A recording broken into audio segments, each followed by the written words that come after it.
character or service that we are known for. So, and the world is in deficit of caregivers. It is a deficit of caregivers. But we have surplus caregivers. We have surplus caregivers. That is why we are the only country in the region who are listed by an institution called WHO to export nurses in this region.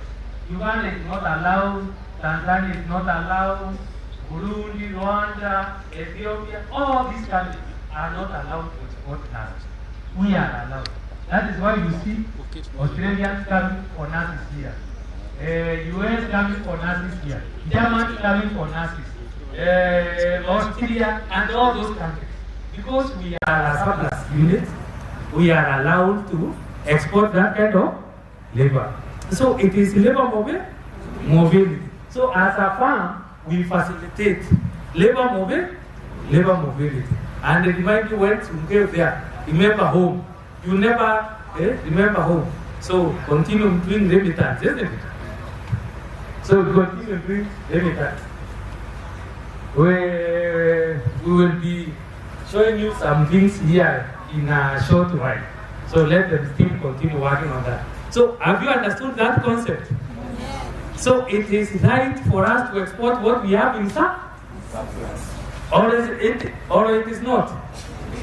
Is it right? Yes. It's right to export what we have in surplus. And one of the things we have in surplus is labor, isn't it? So if we produce 700 B1 German language B1 people, and all of them German language teachers here, can you? Maybe we will need 10 from all of you, isn't it? The 10 we can retain them as teachers, isn't it? The rest we give to the world that is the deficit. So what we are doing is legitimate, is fair, even in the eyes of God, isn't it? It is blessed. Are you getting it? So even if you take me to Saudi Arabia, it is still blessed. Hiyo umekataa. Basi lazima upite B1. Si ndio? Na hata uendelee zaidi. You know, I had a student who passed B1 in 3 months time. 3. 1, 2, 3.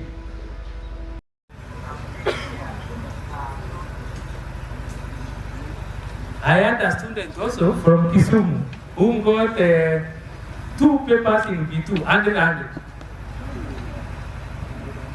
From Kisumu here. And after getting that, the next, as we were processing the document, she sat for C1 exam and she passed.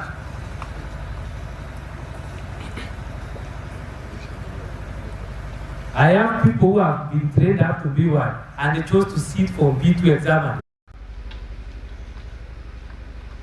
Depending on that. Do you want to be that story? Yes. Do you want to be that story? Yes. So we would like a story about you that will inspire others.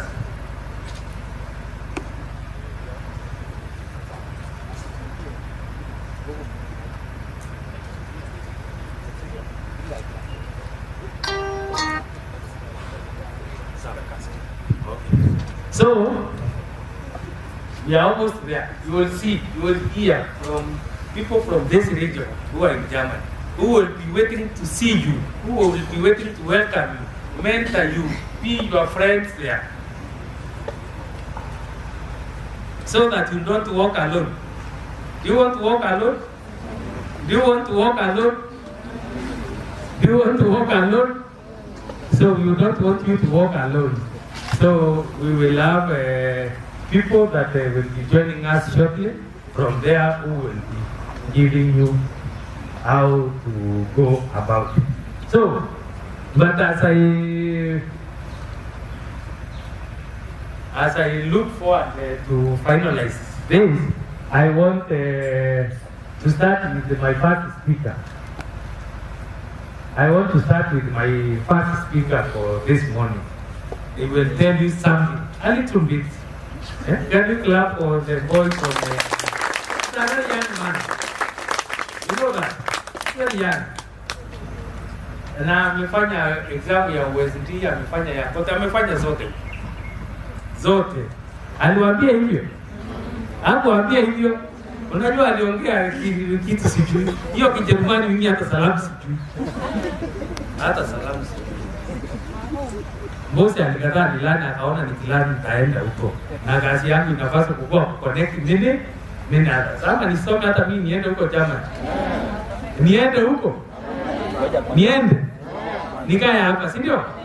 Ni connecting. Bosi aliniambia wewe kazi yako ni connecting. Sasa akaniambia wewe usisome sababu wewe unapaswa kuongea tu connecting. Ama vipi? Connecting. Hiyo ndio kazi yangu mimi. Connecting. Na nyinyi kazi yenu ni kwenda. And creating, I always say once you get a chance you create 3 chances for more, isn't it? By being a good employee. If you become a good employee, ile mahali tulipeleka wa kwanza 5, anatuambia no, next time I want 20.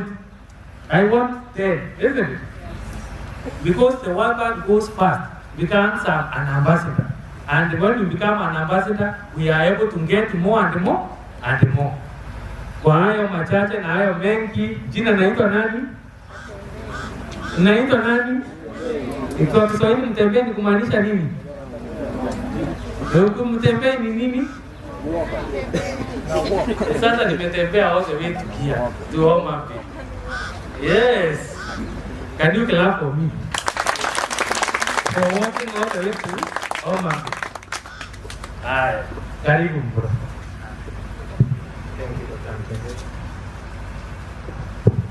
Thank you, Doctor. Firstly, I'll speak about German levels. Personally, nimefanya exams 3. B1 B1. So tuliwa as a sample, we were to OST pekee. So we did the OST exams for free, and we were paid. I did also B1 Goethe Institute. I passed the university, and I did Goethe B2 exams, and I passed. So we have 4 levels in German. We have A1, A2, B1, B2. So as you know, in each level of those, we are having 4 Module: Schreiben, Sprechen, Hören, and Lesen. In B1, you must pass the 4 modules with a minimum of 60%. If you get below 60%, then that means you are Peter mtihani. So utakuwa in case upita 1, 2 ama 3, utapewa hizo certificate 3 ama 2. Then you have to redo the exams for a life. You have been given a period of 1 year. So in case the 3 modules, Sprechen, Schreiben, vielleicht Lesen, Hören within 1 year inakushinda kupita, then the 3 modules expire. You'll have to redo the entire exams. So when you start the exams, you have to be committed, yeah? So in case when you took an exam, you have to be committed. Like, si ati ufanye 2, in case ufanye zote 4, then upite 1 ama 2 ama 3, then upumzike. Wengi wanapumzikanga, like unapumzika, then unakuja kufanya nyingine. Ukipumzika hausomi. Hausomi. So ile nyingine kama ile ulikuwa unasoma na ulianguka na hiyo hujasoma ukapita. Pass. Yeah? Yes. So you have 2 like tricky modules. 2 tricky modules tuko na Lesen here. Then you have B1 na B2. Hizo tutakalisha hapa almost 2 to 3 years. I have a friend actually Hören alirudia almost 6 times. Yeah, Peter Hören. So when you focus, Sprechen na Schreiben, it's like sana. But Lesen na Hören, like Hören yao ni yao, imetoka kwao. You have the materials that you can use to practice. Yeah. For example, tunaweza na YouTube, maybe after class, maybe umefunza topic fulani, na hiyo topic yenyewe ukielewa vizuri, just go to YouTube. Kuna walimu pale YouTube. For example, Mboya, Benjamin the Adoita, a very good teacher. Actually, ananisaidia sana. In case niko class sijaelewa, naingia pale, anafanya nini? Explain. Even Schreiben inafaa una practice, utafanya nini? Utapita. And Schreiben is all about both charts, vocabulary. Out in B2. Because the more hii language inaendelea, the more inakuwa tricky. The more inaendelea, the more inakuwa tricky. Actually, when I was doing my B1 in Goethe Institute, most of them walikuwa wamefika B2 level. So most of them wanafika B2, wanakuja kufanya mtihani ya B1. Mimi nalipaka pale. Mimi niko na B2, nakuja kufanya na wewe mtihani ya B1. Always nitoa. I go for B1, maybe umesoma 2 months. Then umetoka tu hapo, kaingia wapi?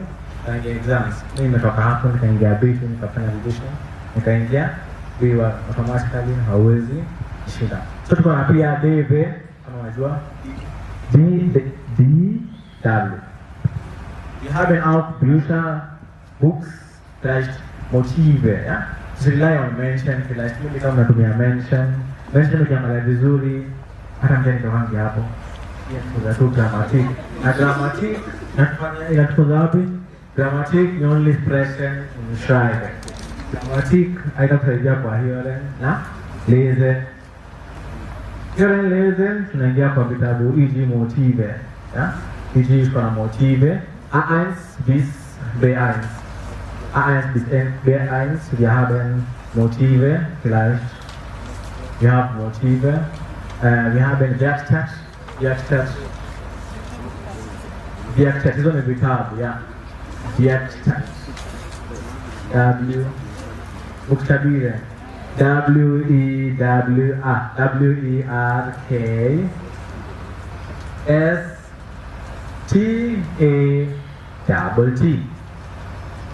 Wir haben auch Projekt.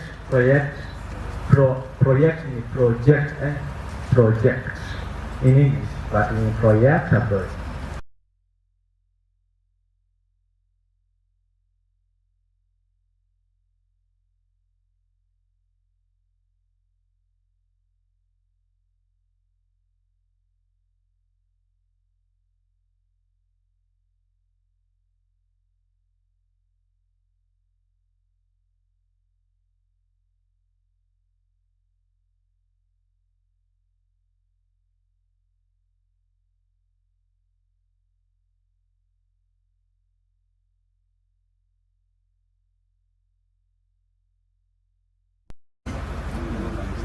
So ni kusoma, exams hizi.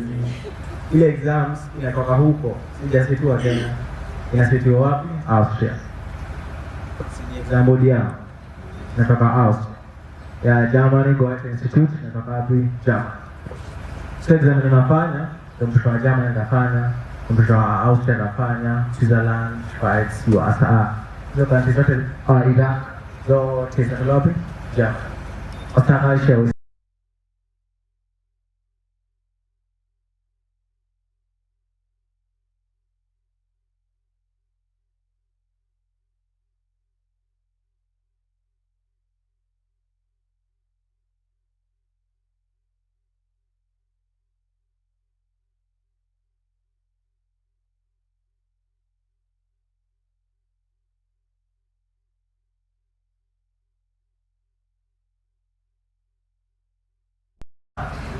Yeah, so it's your time for any usome.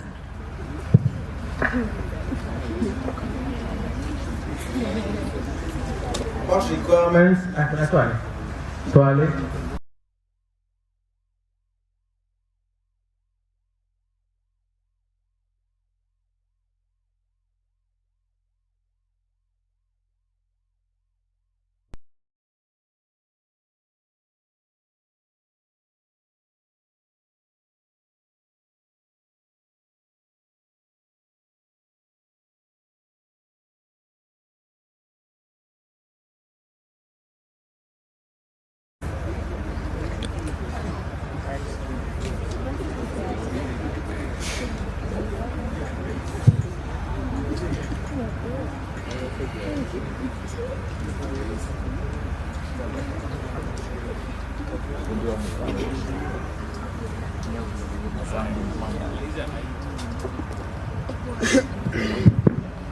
Mimi nauliza Uliza na Kijerumani, hakuna kuuliza na Kiswahili. Unauliza na Kiswahili, mimi sitaki kusikia unauliza nini. Uliza na Kijerumani. Ich habe noch eine Frage. Ich habe eine Examen gesehen. Es gibt auch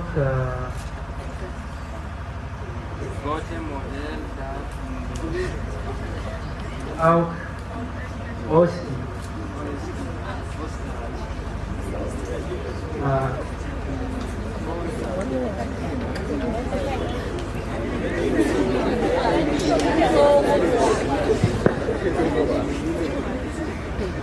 The sponsors are the same, like if you see a sample, unaona ka ile lebo ya gote iko hapo na nini iko hapo. Sasa kuna sample nyingine iko kuna Austria.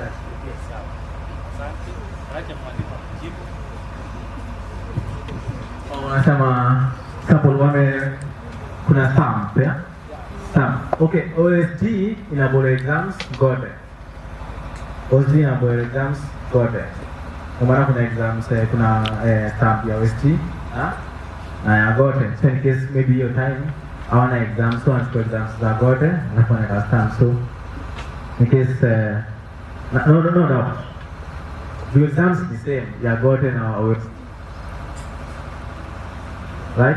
Even the modules some kitu kama hiyo na pia hata ile ya. Kuna 4 types both in OSD and in gote. Self-explanation in Kenya. All the B1 exams, then OSD, gote, all of them. All the examining the B1 exam is the same. B2 is Different. But B1 They start together. They came up with the same format. You can even pass some papers in OSD and finalize those papers in gote, and you get one certificate. Only for me, B1. B1 is uniform across all the examination bodies. Nani umesikia? Ama niseme ni jibu na Kijerumani.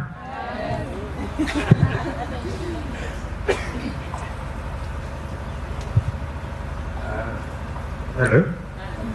You see how A2 has out of 90 marks, yeah?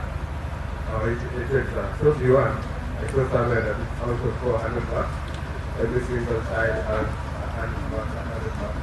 This is actually 100 marks because they just calculated out of 100. No, they do exams to take, so out of 90 marks. That's in Ghana. No, it's OSD. OSD. Yeah. OSD. It's in Ghana, yeah. But so B1 is also, it's 100 marks every single time. 60. You get 60%. Let it When you get 60% in each module. So the exam is out of 100, you are expected to get 60%. Yes. But you are asking what is the total marks for all the questions you will answer that are converted into 60. That is what you are asking. How hizo maswali zote zitakuwa na marks ngapi? So before it is converted into a percentage. Ukweli ama urongo? Ndio hiyo. Okay. Less out of 30. So you must get 18% in laser. 18 marks. 18 over 30, yeah. 18 over 30, 60%. Then laser, now here and go. Same. But try 10 out of 100. Spread 10 out of 100. Enda pole, repeat kama mwalimu. Haya. Ya kwanza inaitwa aje? Here. That. Yes. And you must get at least 18%. 18 over 30. Over that. Yes. The next one? Less than. You must get how many? 18 out of that. Ngapi? 18 out of that. Then? Try 100. And so you must get 60. And the last one? Expression. You must get 60 And you have to pass all the 4. Yes. For you to be said you have B1. B1. Na hapa niliambiwa hakuna choice 2. Kupita ni mara ya kwa muosho moja. You remember ile muosho moja? You remember? Ni gani hiyo? Muosho ni kupita ni mara mo. Wale wako kule nyuma unanisikia? Hebu wave your hand kama unanisikia. Great. Unajua mimi sina hiyo. Lakini nimekwambia mimi nimefundisha miaka ngapi? Nimefundisha miaka ngapi? 20. Naenda kukua 21. Wale wako 20 years wainue mkono juu hivi ya 20. Wale wako 20 wako wa 20, si ndio? Hao siku ile ulizaliwa ndio nilianza kufundi.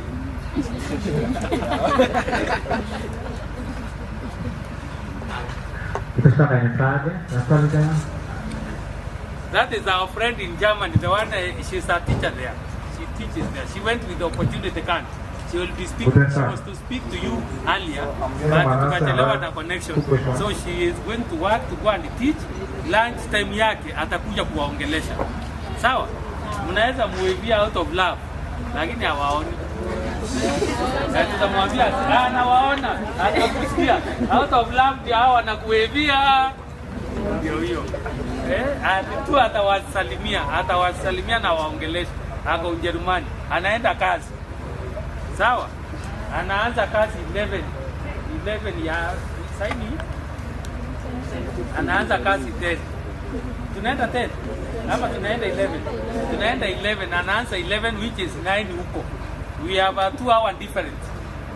Lazima uanze kuzoea hivi vitu ya hawa. Tuko na how many difference? 2 hours.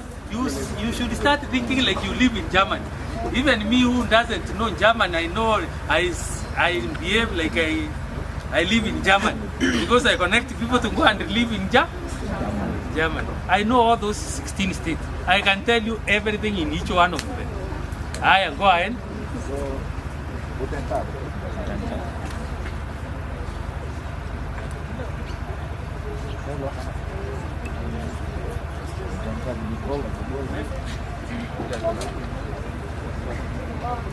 Oponga. Guten Tag. Ich heiße Geno Manasa. I have a question. So you have recommended multi-Werkstatt in the project for beginners. Should we also use Netzwerk Valve and Netzwerk for revision? Yeah, kind of. No. Then for there are two OSPs that I've seen. From the official website, there is this a vaccine that has the GOTE format.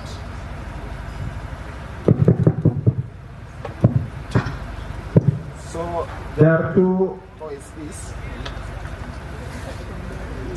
that unashika ile. Haya, uliza sehemu, unauliza mwalimu. Yeye atakujibu kwa sauti. Number 1, the first one, then there's another one I downloaded from Telegram, and it is Ubuntu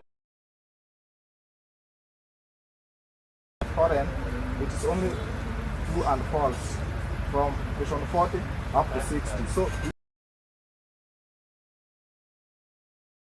expression, one is argument, the other one is presentation. So which one should we use? Dankeschön.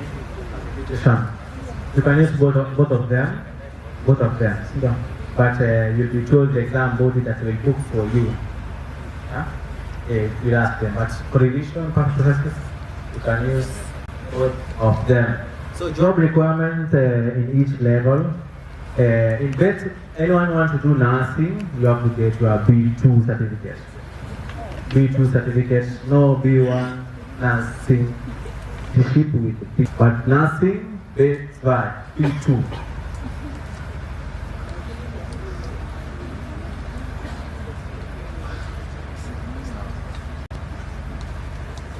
Do we clap for him? Asante sana. Waambie kwa hili na Kijaluo, wasikie unajua. Huyu hajui Kijaluo, anajua? Orichiuru anaelewa jambo. Anajua? Najui, si ndio? Mwambie aseme kwa hili vizuri tusikie. Wale uru odiambo. Haya sema arudie, si ndio? Hiyo Susu uru. hiyo iko sawa. Hiyo iko sawa. Sasa ndio amesema. Sasa na mwambianga yeye sio Mjaluo, hii tauni. Susa inya. Unataka kusikia salamu ya watu wa Taveta? Ela hiyo jego hizo shika. Kwa sababu mimi Kiswahili I try you. Now we are online. Can you see we are online? Yeah? Can you see? So in a short while, one of our presenters from Germany is joining us at exactly 11. Unajua wale ni watu wa time, sio kama sisi. How many minutes? 2 minutes. So in 2 minutes time. 2. Sindio? In 2 minutes time. Now I wish I had a paper. You know, by the way, what did you expect us to say in this mentorship? What did you expect? What were you expecting from us? You know, we came and started talking. Sindio? What were you expecting from us? What were you expecting from us? Ile kari iko na pesa mingi. Hiyo, mtandao msikini iko na pesa mingi. By the way, in German, the more level of language you know, the more the thing. If you go today, wewe na mwingine, wewe uko unajua lugha vizuri, utakuwa supervisor na huyo mwingine hapo mfanyakazi. Because you can easily relate with the boss. Are you getting me? The level of the language is number one. Forget about whether you have a degree, whether you scored A, whatever grade, all those are useless. They are only the first step is the language. How fluent, how good you are in your language. You can even get 3 jobs. If you are very good in the language. Na utakuwa tunakuita mentorship. Na tunakutumia kakitu. Hata M-Pesa namba unakuwa na M-Pesa loaded. Unatumia wazazi hiyo ya M-Pesa. So number one is language. If you want to make money in the German, the first step is what? Language. Go beyond and above what the teachers are teaching you. Ukikuwa aware the teachers are teaching you the 700 the same level, isn't it? For you to make extra money, you must also have something extra, isn't it? To make extra, you must also have something extra. And the extra that we are looking for is the language. If you get 100, your life starts changing immediately from here, Mariawa. As you process your document, your life will be different. Do you know that? Do you know that? Do you know that? You will even give you a tutor for A1 and pay you every month as you process your document. Do you know that? You will get, there are so many opportunities. They even call us in Nairobi that want German speakers. Do you know that? Have you heard about it? Have you heard about it? There are more than 3 call centers in Nairobi which I can connect you immediately. But last as you process your documents, because German also, I take in Sani.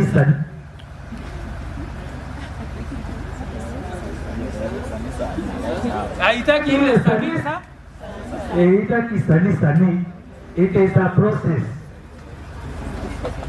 Austria 6 months processing your document.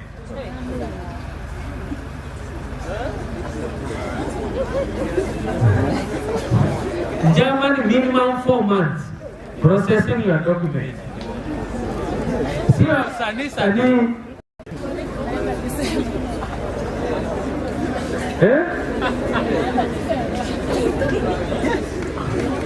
The processing. No. So immediately, you see, immediately you get your B2, your journey to Germany starts. I have said Austria takes 6 months. German takes 4 months. And as a connecting agent, we always give the pessimistic. You know what is pessimistic? Yes. You know what is pessimistic? What is the economics? Pessimistic. Sikuna pessimistic. Na kuna most likely. Na kuna being very optimistic. So sisi tunapeana the pessimistic, the worst case scenario. You want us to give the best case scenario? It's the worst case scenario. So we always give the worst case scenario. But of course there is the best case scenario. I don't mention the best case scenario, but it is there. Oh, it is there. It is there, but I don't like mentioning it. I don't like it being burnt by over optimism. Unajua tukianza sasa process utakuta kuna watu hata hawana birth certificate. Unakuta jina ya passport, birth certificate and KCSE don't match. Unajua hivyo? Hapo sasa ndio unaanza kuona machine, una segregate. So the worst case scenario, how many months? 4 months, isn't it? But I don't talk about being optimistic, and I don't talk about most likely. I talk about the worst case scenario. But you know what? We hold your heart. We keep you engaged. You will not even realize those months going.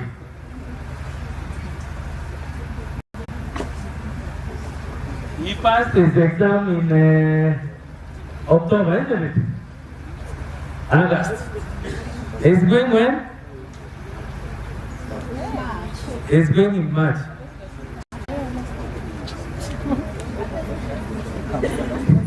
So, wacha nikwambie.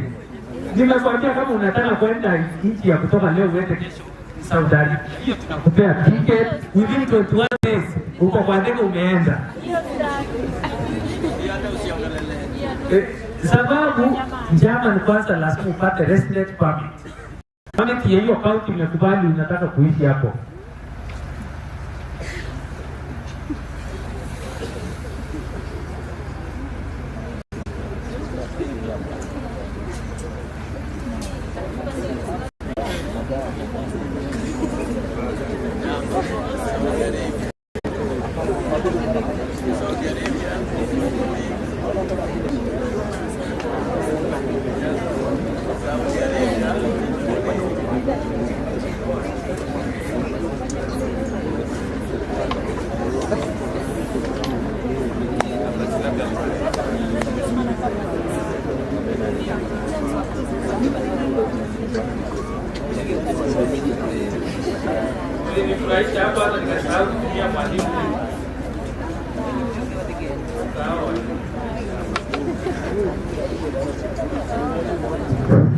So, nasema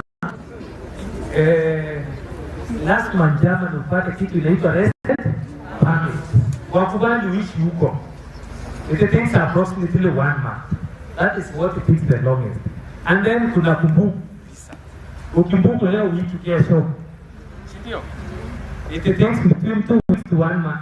Hiyo ni miezi ngapi? 2. Hiyo ni miezi ngapi? 2. They can't go concurrently. Because for you to book the visa, where you are going to reside, they must have allowed you to reside there. Unapewa visa uende. Remember, it is a very controlled country, isn't it? So, the first step that we can get within a day after you get your B1 exam is employment contract. Skiza. Skiza ni kufundisha sasa German and the first thing you get is the employment contract from the employer.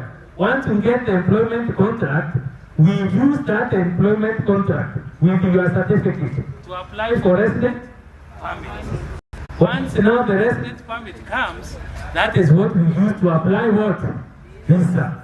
Unanielewa? So kazi unaweza pata within a day. Kazi unaweza pata within 2 days. But kwanza unapata kazi, unajua ni wapi unaenda, si ndio? Unajua unaenda Homa Bay, si ndio? Ukishajua unaenda Homa Bay, tuna apply kwa governor wa huko kama Gladys Wanga. Tunamwambia we have this person who wants to come and this is the employer. The employer has promised to provide accommodation, a place of residence.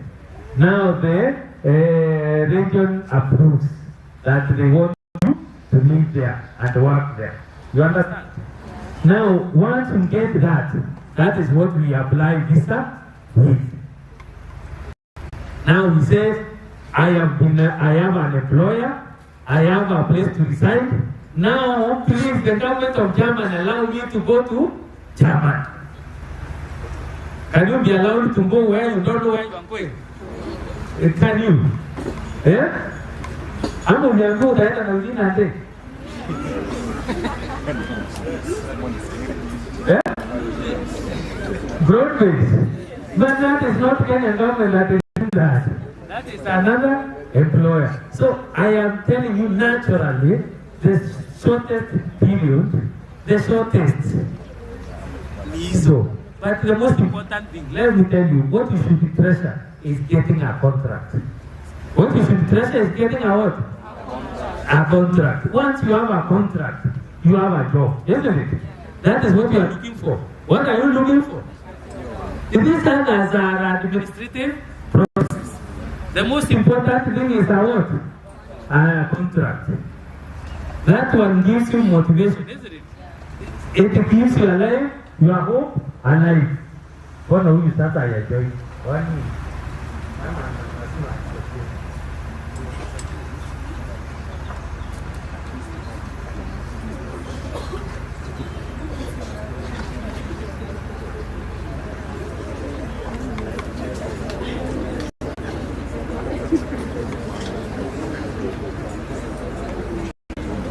So the first thing you do is what? The most important thing is a what? Contract. Contract.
Can we all stand up? Tuamke sisi wote. Mekaa sana.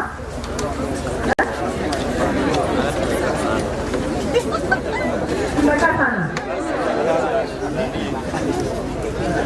Just a bit. Now, there's something I want us to do. Okay?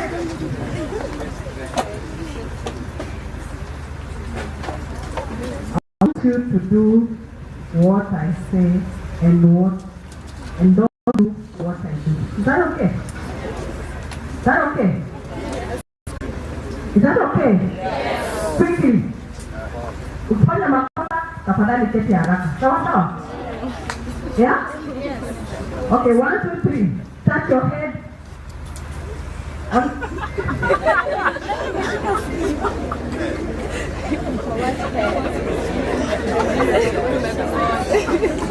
Wale wengi wameshika masketi ndio?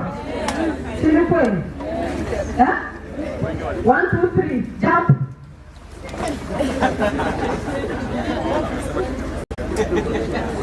Instructions, Shika macho yako. Wengi wameshika mapua. utafanya exam. Lazima usikize mwalimu vizuri, sio? Again, but yes. 1, 2, 3. Ukifanya makosa just sit down. Is that okay? Are you listening? Yes. Hold your hand. Hold your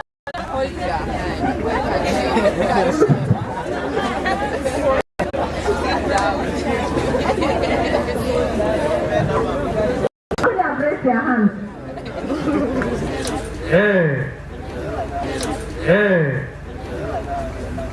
Unatusikia?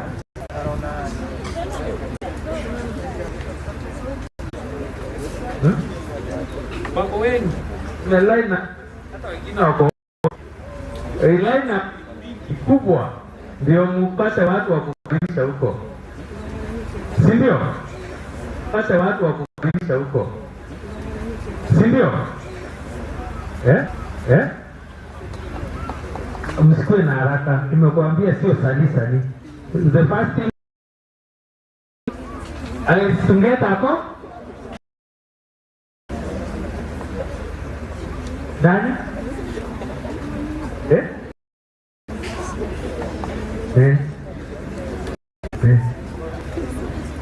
Hapana,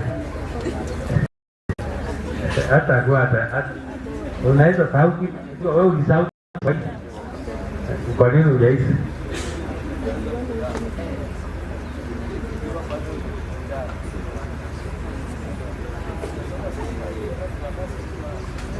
Haiwezi ifika hiyo. Nimekwambia the word na tuama wote. Wacha nikwambie, if you want to go to Germany, and that is why kwa hiyo poster unaona tumeweka hizi zote. Tumeweka ile zote unaweza enda kesho. The ticket is ready. As Saudi Arabia pia unaenda after 21 days kwanza una 3. You cannot go there before 1 month is over. This is 1 plus. Actually, there is no country you can move In less than a month. After you go again. In Uganda, even if in Uganda, if you are going to go there legit, that you have a contract, is no single country you can take in less than a month. Hata kama ni Uganda. Bora tu, you official document, you can contract, kazi. Less than a month. I have never seen. 21 connecting, never seen. Less than 1, never seen. Hata wewe mwenyewe even period ya kuambia watu wenu goodbye. You don't want. Haya. Ongea Steph.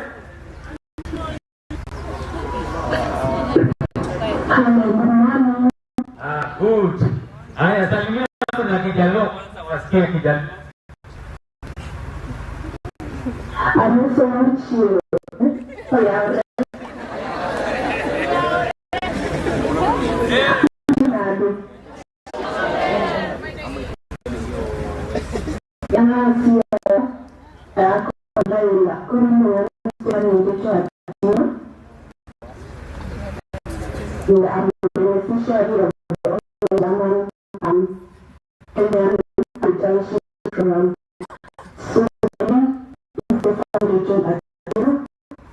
We have Swahili, we have English, we have so many more and so on.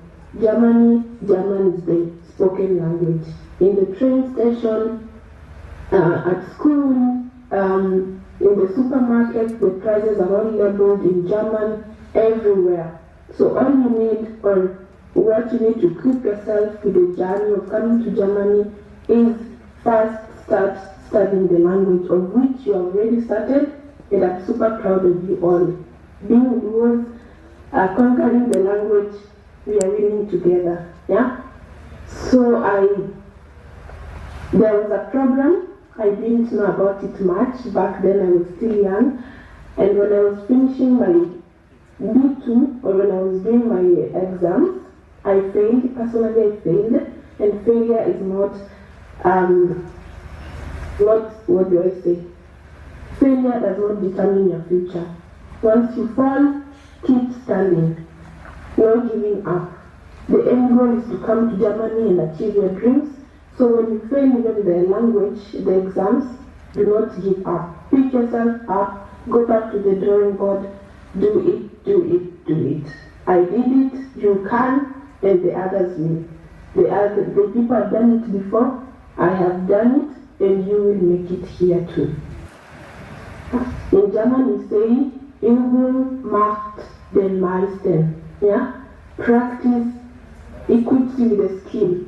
So the more you practice, the more the language sticks, the more you get used to the language. Yeah? So back to how I came to Germany. I did my language, and then there was the apprenticeship, the German-Kenyan apprenticeship program. Currently they are there for radiology. They have surgeon assistant and the nursing. Daktari is our able coordinator in Kenya, and there is a coordinator in Germany. It's called Christian Mendes. Yeah, that is private information, yeah. So Daktari being the coordinator in Kenya, I got to know him at Mount Kenya University when I joined the short program, but he's the main coordinator, yeah. So being the coordinator in Kenya, he connects us to the coordinator in Germany, because you know we can't get direct contact with people above us, yeah? It is not so in order. Even if you are in school there, you have class representatives, you have teacher representatives who present your cases before the other leaders. We can't go direct to our elders, yeah? So he was the one who was coordinating us in Kenya and to the German. So we did our language, we did our paperwork. Paperwork is very hectic in Germany. In Germany, whether you are a doctor from your country, they can fail to recognize your paper here. I have one case, he is a doctor from their country, but German failed to recognize his papers and is currently doing nursing with us. So don't think that degree you have is enough. When you come to Germany, humble yourself, accept you're here to start over, and start it. It is better to start than to try and give up. So always start and keep on pushing. Keep on pushing. So the failure of the nursing, I think this is the best opportunity one can ever offer you. Studying in Germany is a one-time opportunity that one will never regret. Then to the nursing in Kenya, we pay school fees. We look for the rent on our parents, or if you are able to, you have to pay for your rent. You have to pay for those exams. I don't know if you fail, you have to do that and that. There is no first-hand experience. You only have internships, I guess, or you have, this is how nursing in Germany works. I'm not that what you're paying. Instead, the government pays you. Government pays you. And it is 1,000 after deduction of the tax, because Germany will tax it, yeah, sorry to say, 1,005 the third years with 100 euros.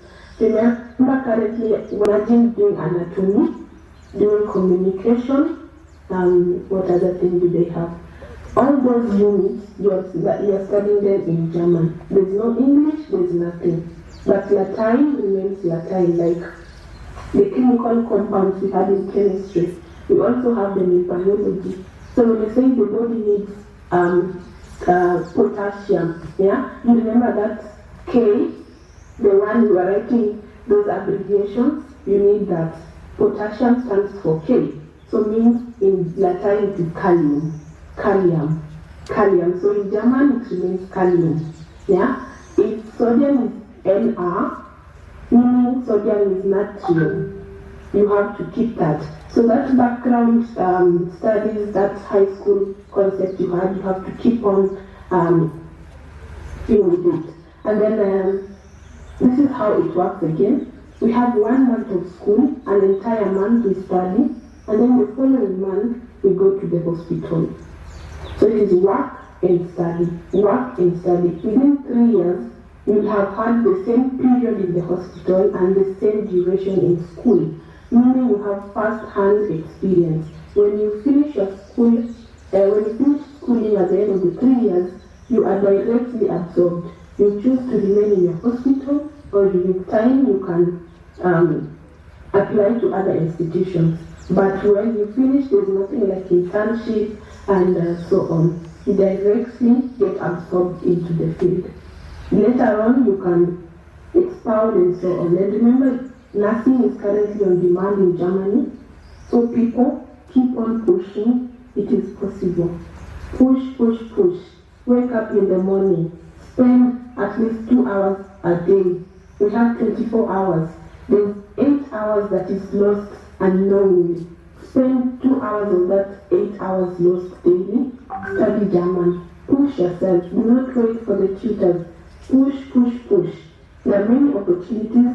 When you are here, you can do part-time jobs. Like a student, I am allowed to do 20 hours in a week, and they pay hourly. Like if I work in a supermarket, I'm paid 17 euros per hour. If I work for 5 hours, you can calculate. So 20 hours in a week, 20 hours in a week. At the end of the month, you have 700 euros mini job, plus the one the hospital gives you, 30. Yeah? So I would encourage all of us to do the language, study, study, study, the rest to look to the Lord. Yeah? Put your best foot forward. Age is but a number. When you come here, everyone is 10 years or 16 years. No one will ever ask you your age. No one will ever ask you your age. Unless you get deep into conversation and you're now talking other things. But people here don't care about your ages. You look old, you look young, you're in school, good for you. So, any question up to that point? Because I can talk and talk. Maswali kwa Steph. Maswali kwa Steph. Haya, watu usikie maswali hiki. The first two down, lazima uulize na Kijerumani. Kama utauliza Kijerumani. Haya. Unganisha basi Kijerumani, Kizungu na Kijaluo.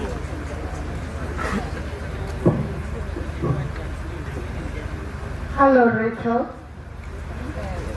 Hi. Wie viel das Krankenschwester verdient im Monat? Sagst du, wie viel ich als Krankenschwester verdiene? Ja.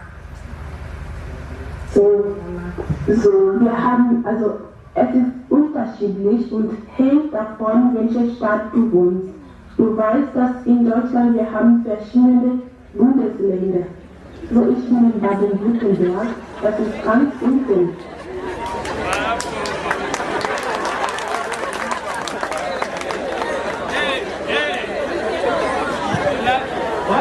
Kuna jamaa mwingine hapa anafikiria atakuja Germany na 2 months. Wewe kuja hapa. Wewe.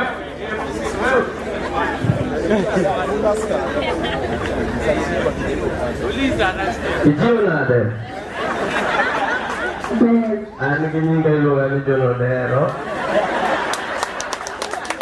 Adero singa dongeno kajang. Kuro menyo no. Okay.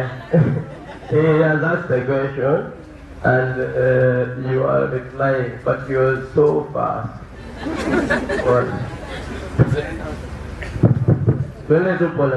Anataka kuipaiwa na Kijaluo yawa. Anafurahia na Kizungu.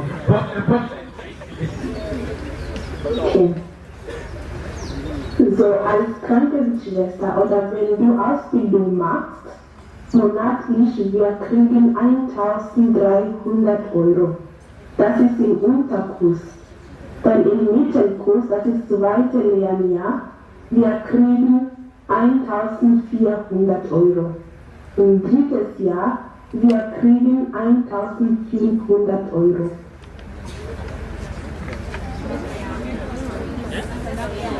Da? Der Schule meinst du? Also Gelernte. Hawa kama wanakuuliza period usiwajibu. Ile wajibu tu maisha huko vile iko. Hilo ndio mimi ndio nitawaambia tu. Si ni kweli? I'm the one who takes people. I'm the one who took her there. Yes, yes. Yes, you are fully employed. You can change to be employed by whoever you want. The salary. And they are over 3,000 euros. Oh, yes. Yes. Another question to Steph. Wajua hata yeye yamaliza shule, mimi ndio nimepeleka watu kufanya kazi, si ndio? Yeye yuko shule. Another question. Come here so that you can see you. Stand here.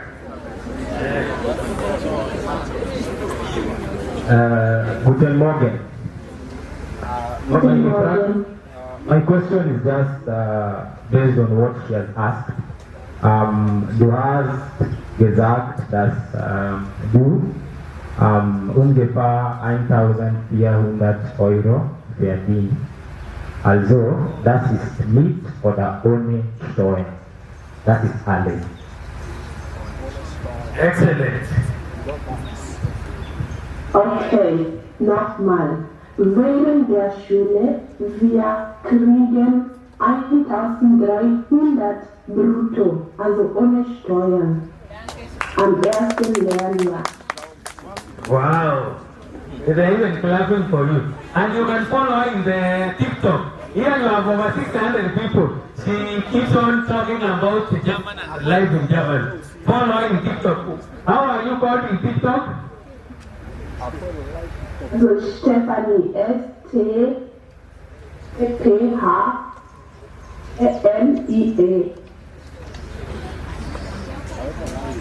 Stephanie, S-T-E-P-H-A-N-E-A. Dann mit einem kenianischen Flag und Deutschland Flag. Any other question to Steph before I release her? Any other question for her? The backbenchers, at least one of you to come and say thank you to her. When you kofia ya rent, the one who is coming late, come. She has even fallen. The other one, the kofia, the gentleman, come running. And see he is ending. He has. Wale watu wamekaa nyuma hawajui Kijerumani. Come sir, come running. I didn't know that there are people who are. I thought you said everybody is passing the one. Come running, sir. Come. Any question to Steph? Question? Yes, come. Question. Anybody else with a question? Come. Then question. Anybody with a question? Backbenchers have nothing to ask. Thank you for presenting them. Come. You can be saying something before she comes. Hi, Stephanie. Hello. Yeah, is asking for your. No number. Go back. No number. You can only follow her in TikTok.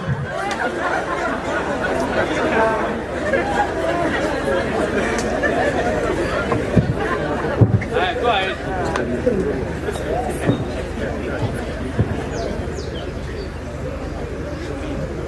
Say hi to Steph and then you can ask. Hi, Steph. Hello. Mister, since you are very fortunate to be in this program, we are very humble for such an opportunity. And I would like to ask you, like when you move to Germany, are we going to be deducted like part of it, like let's call it an agency? Yes, we will do a pre-departure training. So thank you so much. Can you clap for her? We will do pre-departure training and we will stay there. We will do with people in German to tell you how life in German is. So immediately you pass your exam as we process your document. We will immediately start what we call a pre-departure training. A pre-departure training. Tukufundisha kuna post office. Si kuna post office system. Kuna post office, kuna M-Pesa, kuna train, we will teach you all those things. I will teach you all those things. So, yes, thank you so much. That's a very brilliant question. Immediately you pass your exam. As we process your document, you will be enrolled in another program called pre-departure training. It is a mandatory training. You can't leave Kenya without that. Pre-departure training. Pre-departure training. It is a mandatory training. Whether you are going to whichever country, it is a legal requirement by our government. It is also a legal requirement by IMO, International Migration Organization. So we shall do that. Go ahead.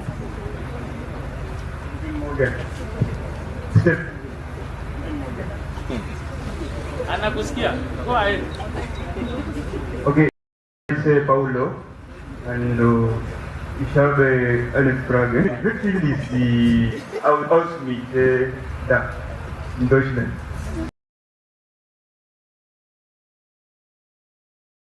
Abhängig von wo du wohnst. Wenn du in einer großen Stadt wohnst, dann du bezahlst viel. Aber wenn du in einem Dorf oder kleinen Stadt wohnst, bezahle ich 300. Die erste Frage,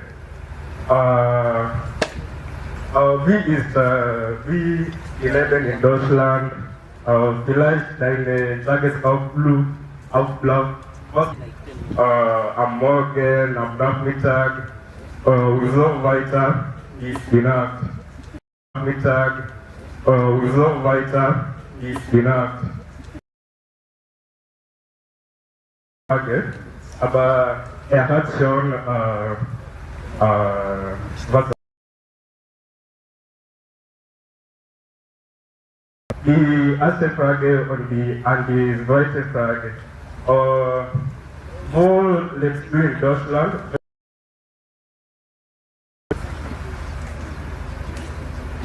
Okay, ich beginne mit der ersten Frage. Okay. Du solltest wissen, wie mein Tagesablauf oder was ich täglich mache. Ja. Momentan bin ich in der Krankenhaus, so ich habe meinen zweiten Ansatz. Das heißt, ich habe diesen Monat, letzten Monat und nächsten Monat Praxis. So ich arbeite im Krankenhaus und das dauert 8 Stunden. 8 Stunden. Wir müssen für 8 Stunden arbeiten. So heute, ich habe Spätdienst und Spätdienst beginnt um 14 Uhr. Das ist genannte Zeit. So 14 Uhr bis 11 Uhr in der Nacht. Dann ist mein Dienst vorbei. Morgen wieder und wieder. Manchmal habe ich auch Frühschicht. Letzte Woche hätte ich Frühschicht und das beginnt um 6 Uhr bis 14 Uhr wieder. Ja, so das ist eigentlich mein Tag. Ich habe kein soziales Leben momentan. Ich mag Schwimmen, ich mag Fußball spielen. Im Fitness gehe ich auch manchmal, aber momentan ist es kalt. Wir sind noch im Winter. Die Sonne scheint selten. Ja, muss immer dicke Jacke anziehen und warmes Kleidung. Und es gibt nicht so viel zu machen, aber später oder mit Lauf der Zeit werde ich ein paar Aktivitäten draußen machen. Okay, sehr gut gemacht. Ich liebe das. Und so die zweite Frage, wie hoch ist die Miete oder der Rent auf wo du... Fine, thank you so much for him, clap for him. The final, then we release the step. Step is going to work. Sawa. The last one. Hallo Chef, ich komme aus Austria. Ich habe eine Frage. Wie ist die Arbeitsklima in Deutschland? Danke. Thank you so much. Reply to her or you did have a question. So ni step anazidisha. Sawa, kesi ya. Yes. Ajua Kijerumani ni sijui. Ehrlich zu sagen, habe ich ein paar Herausforderungen hier und wieder, aber bin noch dankbar. Weißt du, oder stell dir vor, du gehst in ein Krankenhaus und niemand spricht mit dir. Also Rassismus ist kein Thema jetzt, ist also überall. Rassismus ist kein Thema mehr. Es ist so in einem Überblick, dass du erstmal in ein Zimmer reingehst, dann ist alles so anders. So, du musst stark sein, fleißig sein und du minimisierst, was du zu die andere sagst. Einfach Arbeit und wieder nach Heim. Nichts mehr. Yeah? It is not easy. It is not easy, trust me. The racism topic is normal here. It is very conspicuous, it is very clear that it is there. And that is something you're not going to change, it is never going to change. Yeah, Germany had their elections the other day, and with so many rules. And now we have to persevere. We know why we are here, I know why I'm here. I cannot have such a chance at home. So what you basically do is mind your business. When you go to work, do not overtalk and do not underdo. Do not overdo, do not underdo. Do what you're supposed to do. If at first year you're supposed to be injecting, inject and go home. Do not try infusing and bringing your Kenyan skills that you are not in Kenya. No, that is why you from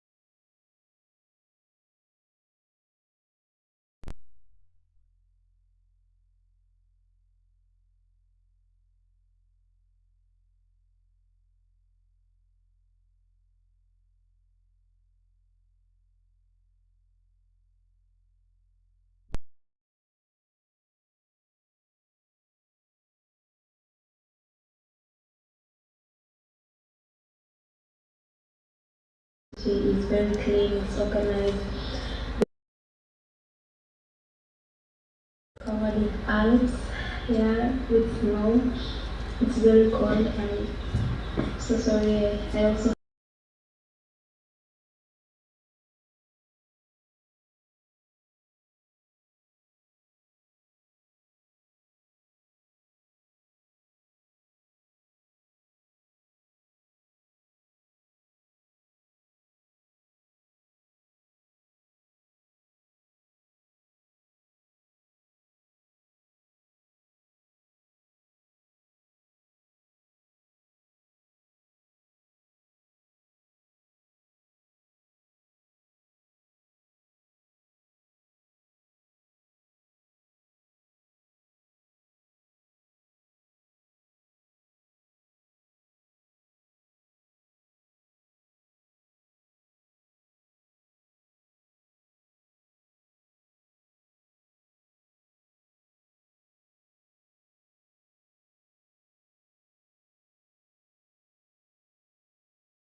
support in general.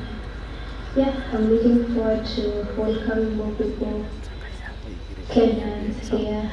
At least we can build a Kenyan society. We can get to know each other. We can get to develop and work and acquire a lot of things, skills, financial stability and everything. Yeah, thank you so much for your time to meet you. Thank you. That is one of our presenters. Yeah? Mmemsikia? Damian. Yeah, you know you are Late.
We don't want you to be the person who will close that door. Like now, the employer of Carol, every time, like now, he has given us 40 slots. To recruit more, 40 for it. So we took 16. We were extremely happy with the 16. He has given us how many 40 people, isn't it? And he will introduce us to another employer who will give us another opportunity. So how do we grow our network? We grow our network by excellent service, by those who go ahead. Are you getting me? Yes. Those who go ahead, ahead. Those who go ahead, they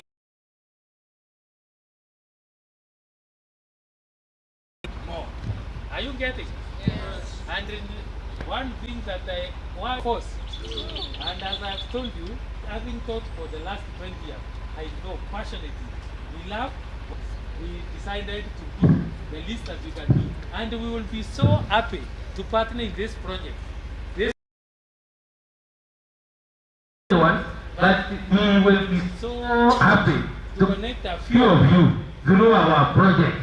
We will be extremely happy to see so and so and so. We met with them Umambe, and now they are talking from Germany, excited. They are talking from Austria.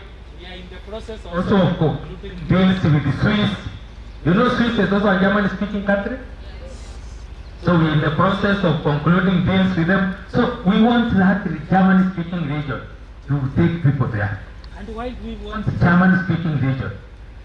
If you take people to France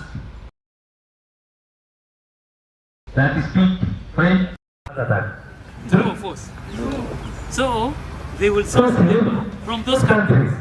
So our labor here has no competitive advantage. You get me? Yes. Everybody is struggling to go there from Zimbabwe, from where. Again, we have no competitive advantage. We have India, all those English-speaking countries. But for German, there is no country that speaks German as a second language. You know, all the people who speak in German are first world countries. Are we together? The second, because when a Swiss go to work in German, or an Austrian go to work in German, what product do you know from Austria? Austria, which one? They have one product that is sold globally. It's one of the, it is their big export product. What product is that?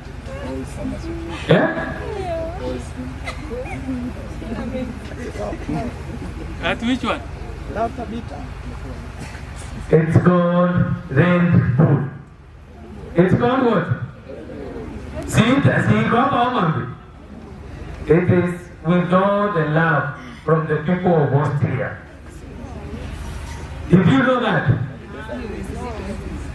You can even Google it is from Austria. I want a few of you to go and work for Red Bull. And then we have another project that I will be showing you before we close. Those who are graduates, if you are graduates, raise up your hand. You are a university graduate. Stand. If you are a university graduate. Sitakuaibisha. Mimi nakuanga na heshima sana. If you are a university graduate, simama tu. Sasa kuuliza ulisoma nini?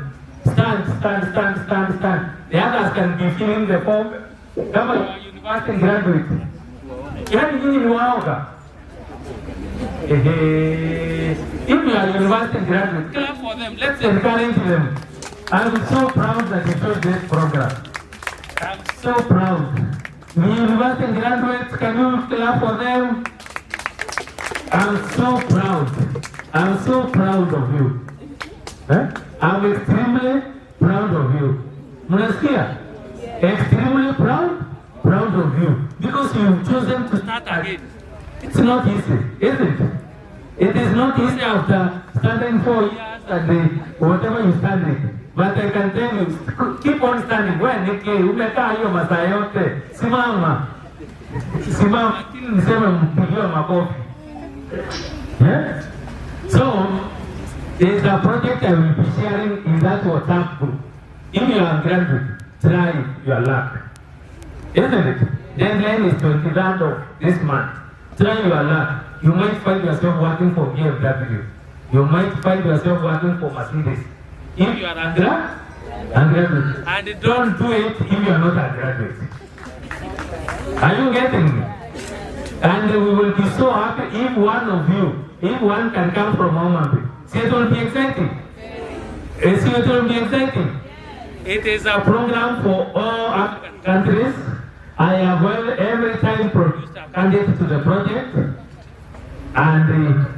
be sharing it with your viongozi wenu wa ama unanga group ya hawa peke yao, lakini nitakupea au the rest don't feel. Unanisikia? Yes. So it's an exciting opportunity. Don't feel rush. Take time. Stand there, understand. Try your luck. Sawa.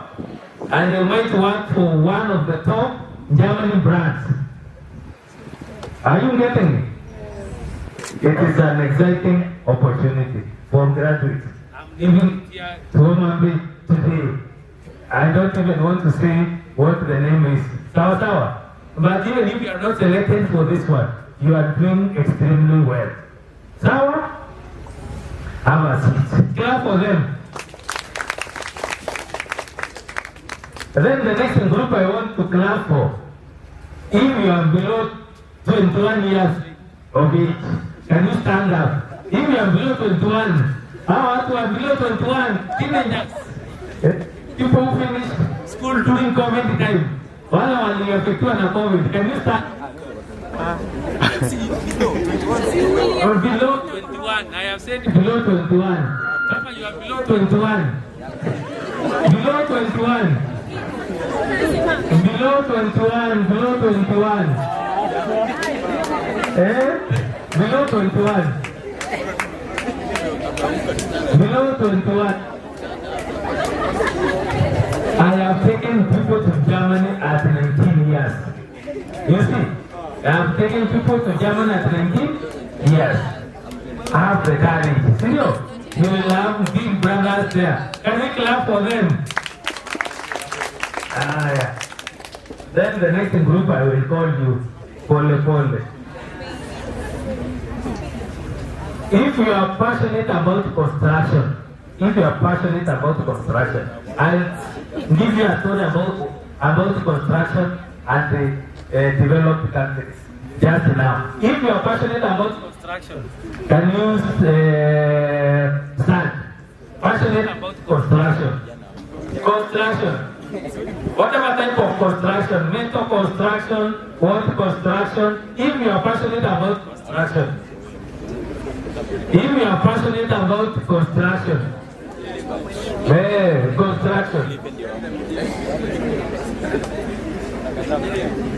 you know that after summer there is what? Winter. All those are extremes. When it is summer, you know what happens. There is expansion, isn't it? And therefore there will be cracks waiting to be repaired before you face what? Winter. And when it is winter, there is what? What is? Construction. One of the biggest and the most rewarding industry in Germany is construction. So those who are passionate about construction, don't do what? Don't swim. It's one of the most rewarding, and you'll be such a fine constructor. Whether you are in metro, whether you are in Hund, whether you are in railway, all those kind of spaces, we shall be sharing with you. Can you clap for them? Sasa unajua mngekuwa mmejaza ile fomu yangu, so finalize by filling my form. Let me see time for my next. Swali utaniuliza, mimi niko hapa, kwani niko na haraka ya kwenda wapi?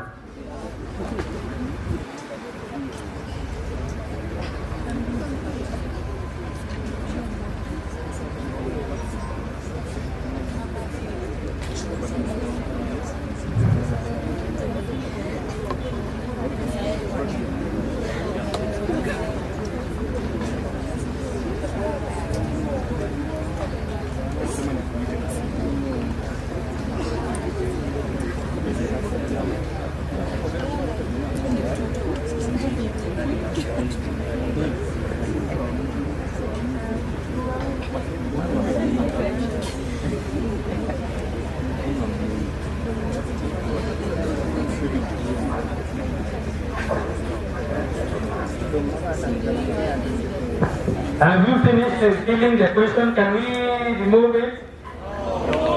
Why? Regarding the same? What is the question?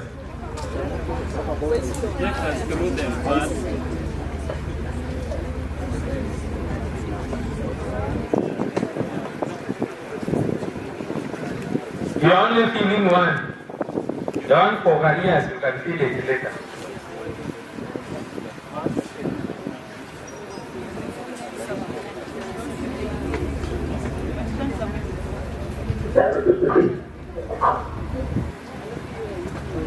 Okay, let's see if our next presenter will be able to join. We anticipated that he would like to join.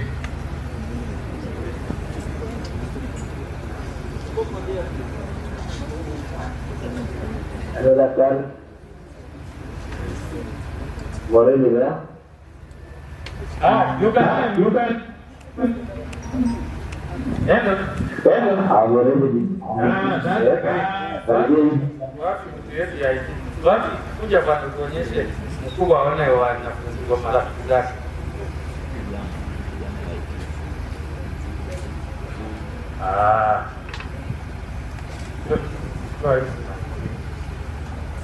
Hello. Hello. Hear you. Hi. You can see him. Eh? I am going to bro. This is the team. Can you see my team? Can you see us? Okay, go ahead. I got to. All right. Thank you so much, Dr. Sari.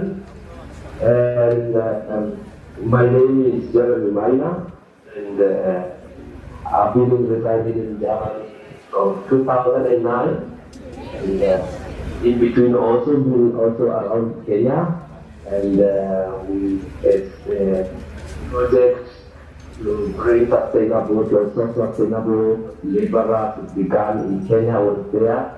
We have worked with Dr. We still work together. We're still now in Overbay. So, and in training the German of equipping the students for the Kenyans in what is required for the German market. So, I know most of the time people really ask the question, why Germans? Yeah? Why are the Germans here? Why are the Kenyans here? And why are the Americans in Kenya looking also for labor? So I'll just specifically talk about Germany because that's the country of residence. This is where I live, this is where I have my family. I also came here through, Germany has had a very good cooperation with our country, with Kenya. It was the first country to recognize that Kenya was an independent state in 1963. And since then, we've been having a very good bilateral relationship with it. So for more than 20 years, there has been free university program in Germany, which many people don't know about or are not informed about. And this is a program that I participated in Germany back in 2009. It's been there for more than 20 years. That you can come to Germany and do your bachelor, do your master, do any type of university schooling, tuition free. Yeah. So, but then why now this program that has started? This is a new program. We have a new program and we have new chances for you to come here. So why that need?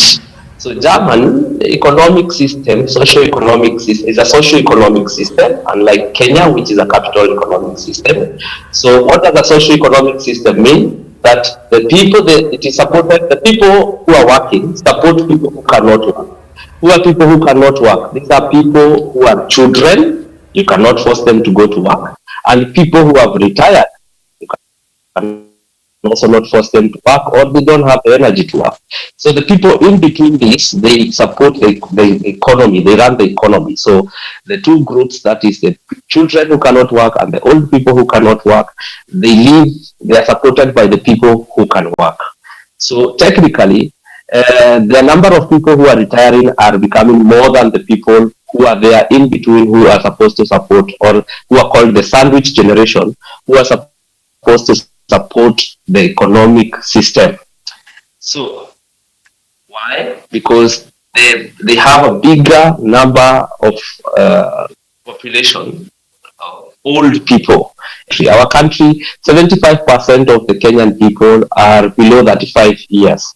So we are a perfect match to the economy, because now it's almost the opposite in relation to the German population demography. So they need you here to come and work. And that is why they have made all laws to be very favorable for you to come here. But then what do you basically need as a Kenyan, as a young Kenyan, or as a Kenyan general to come to Germany? The German language. First, the German language. Why?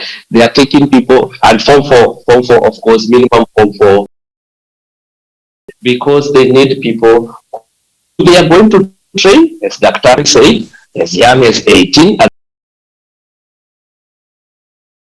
is coming also next week to Germany. Yeah. And they take as young as form 4 leavers. Yeah.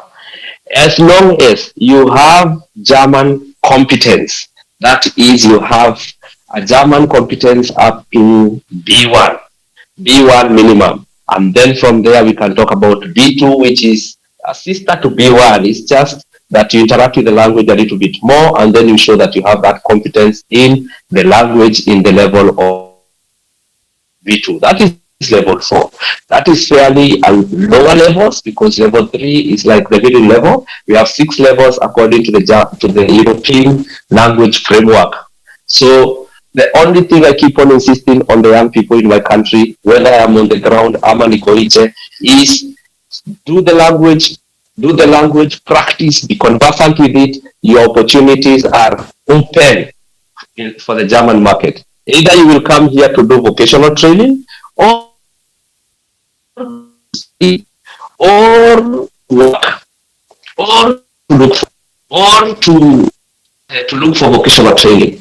All these are visa categories that have now been developed in the latest bilateral relationship or agreements that we've had between the two countries, German and Kenyan country. It's a unique opportunity that now in Kenya, running in Kenya and in Morocco, only 2 countries in Africa that are running the program. So it's a good opportunity for you to take advantage.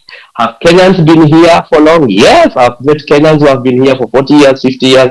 I am one who now is counting almost 20 years in the country. And can you learn the language? Yes. Mimi nimesoma Kiswahili, nimesoma Kizungu, nimesomea Kenya mpaka high school. So I didn't come here when I was like a toddler and did the German language here. And at the moment, I'm even a German teacher, because I've done up to German level as a professional, as in a German native speaker. It is manageable. And yes, when you know it's the only thing that you require, is even stronger than it. We measure strength with the number of countries you can get the passport without the need for, I think it's number 3. It's one of the strongest passport you can attain in Germany. How long does it take you if you now start your journey in Germany? It take you 5 years. Then naturally, go to at least apply. You are allowed at least with a new law to apply for German passport. Must you give out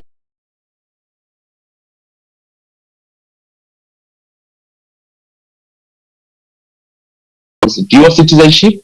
And with that, then you can be a Kenyan when you want, to be a German when you want. I think that is a wish that anybody in their logical experience or would want to have.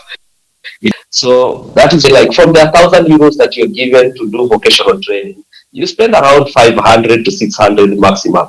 All with informal setup is really low. So it's a problem for our country, but then in other countries that are industrialized and have a lot of formal sectors, and the formal sector is highly advanced.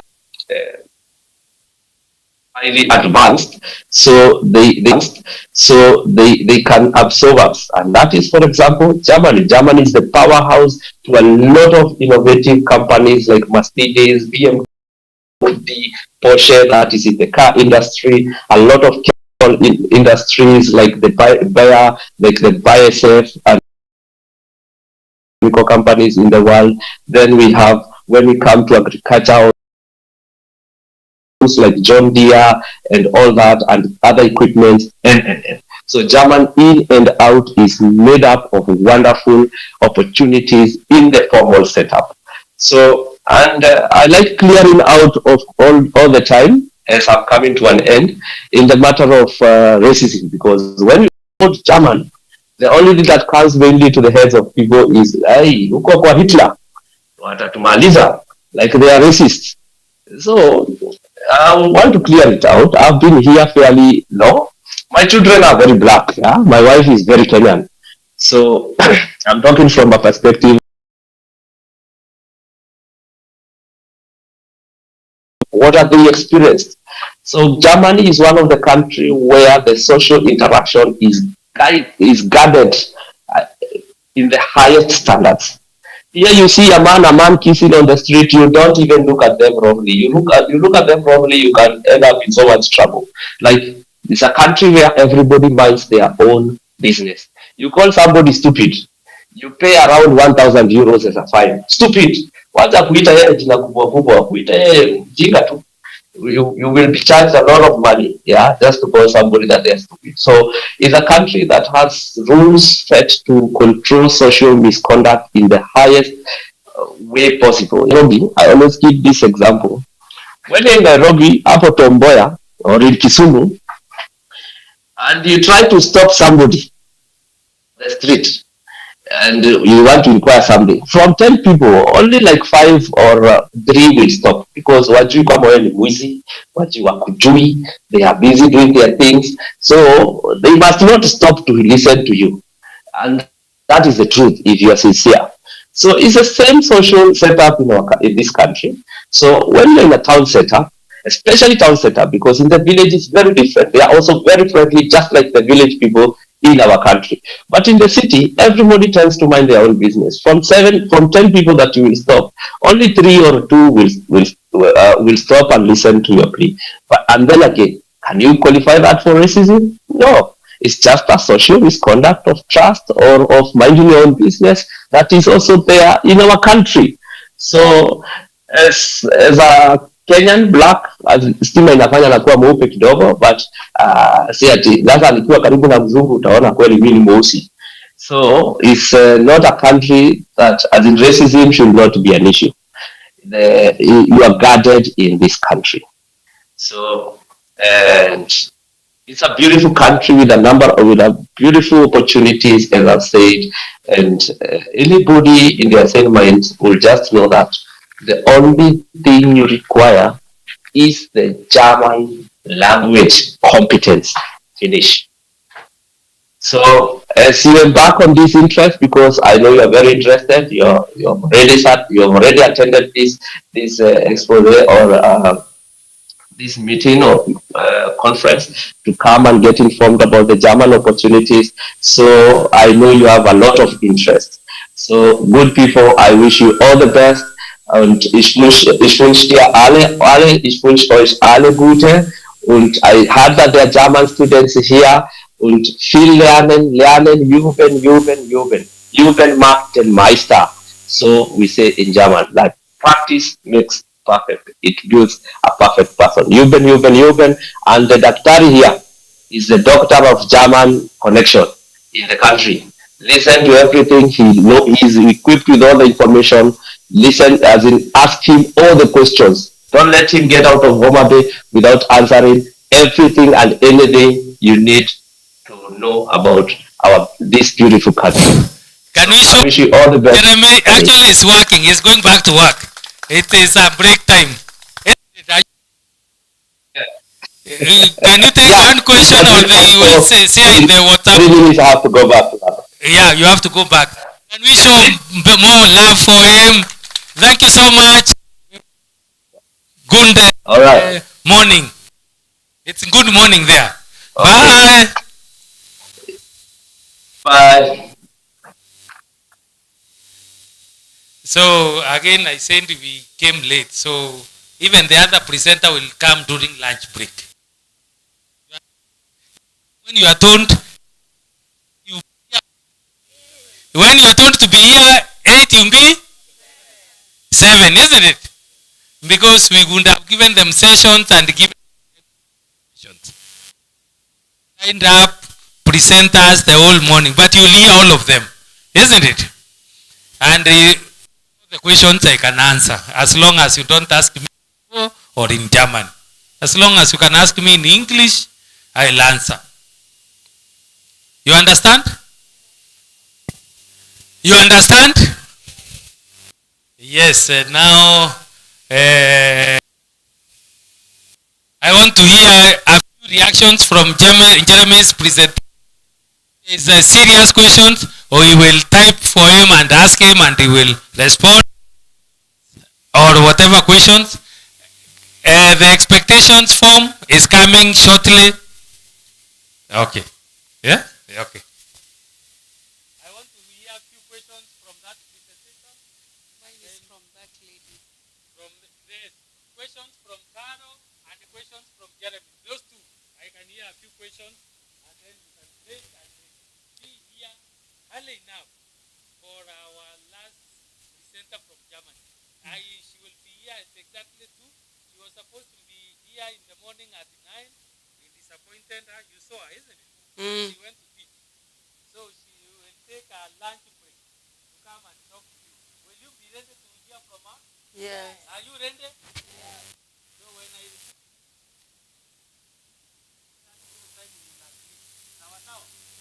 so let me take a few questions and then I will give if I heard well from the lady was called Caroline. She's in Austria, right? Yes. And she's taking care of the elderly. Disabled. Yes. And she went with B1. Yes. So I was asking, tukiangalia hii form, naona kuna patia nursing and yes. So can you also take us as caregivers, then we better our language and later enroll as a nurse?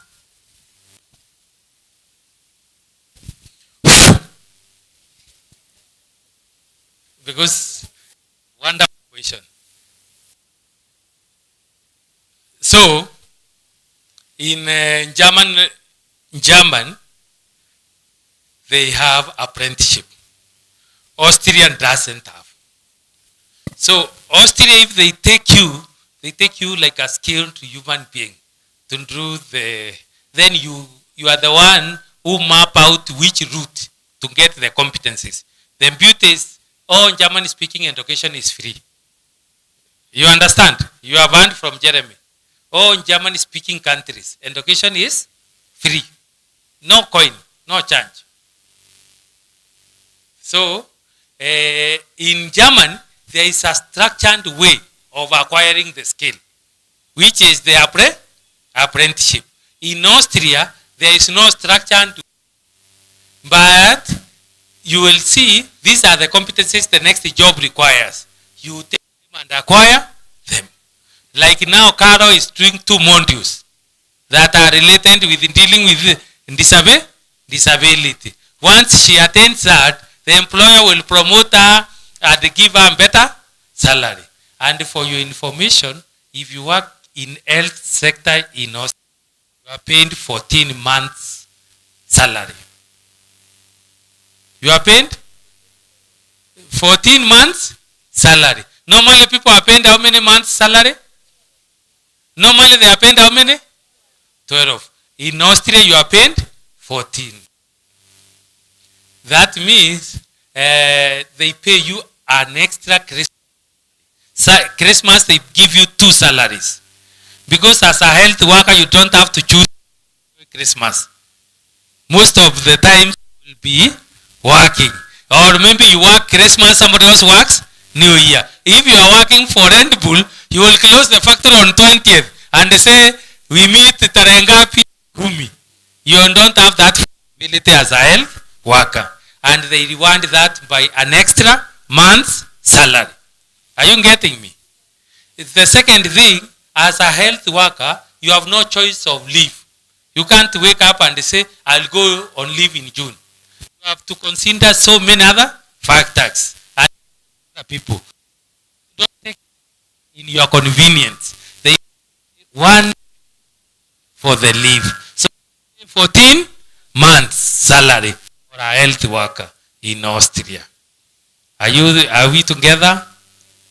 Are we together? Yes. And in Austria, it is possible to start a career in healthcare with a B1. In German,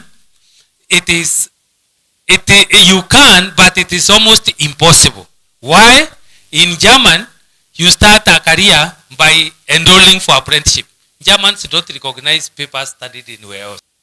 You are amazing. And even from STEP, mostly they recognize their own papers. They don't even recognize US papers. They don't even recognize Britain. Not even Kenya. They don't recognize anybody. They believe in their own education. Because the education is, you go to school, you go to work. You go to school, you go to work. Here, we never stepped in an office. The only office you stepped is internship. You can't compete with who started from first year. Steph started in September. Now she's saying anandunga watu sindano. Mwanafunzi wa nursing hapa amendunga mtu sindano. Bando, isn't it? So their training model is different from anybody else in the world. They are proud. It is their training model. Even you, if you match with their graduate, wewe utakuwa unauliza hii kitu orientation. Wewe hiyo unaenda supervisory level. You understand? So mostly their route is through ships are not all the same length. So like for example, the construction apprenticeship is 2 years. There are some even 1 year. But others which are 3 years. Like in that. So it's not the same. You understand me? So you can pick a quicker, for example, to be ambassador. There are some bus drivers to Germany. You saw them. Ruto was receiving them. And some may know this. So, those drivers, they are qualified drivers here. But they have to do apprenticeship. You go to the class, drive. You go to the class, drive. For a duration of time.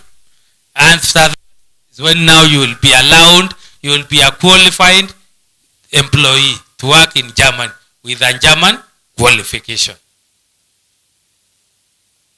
Are we together?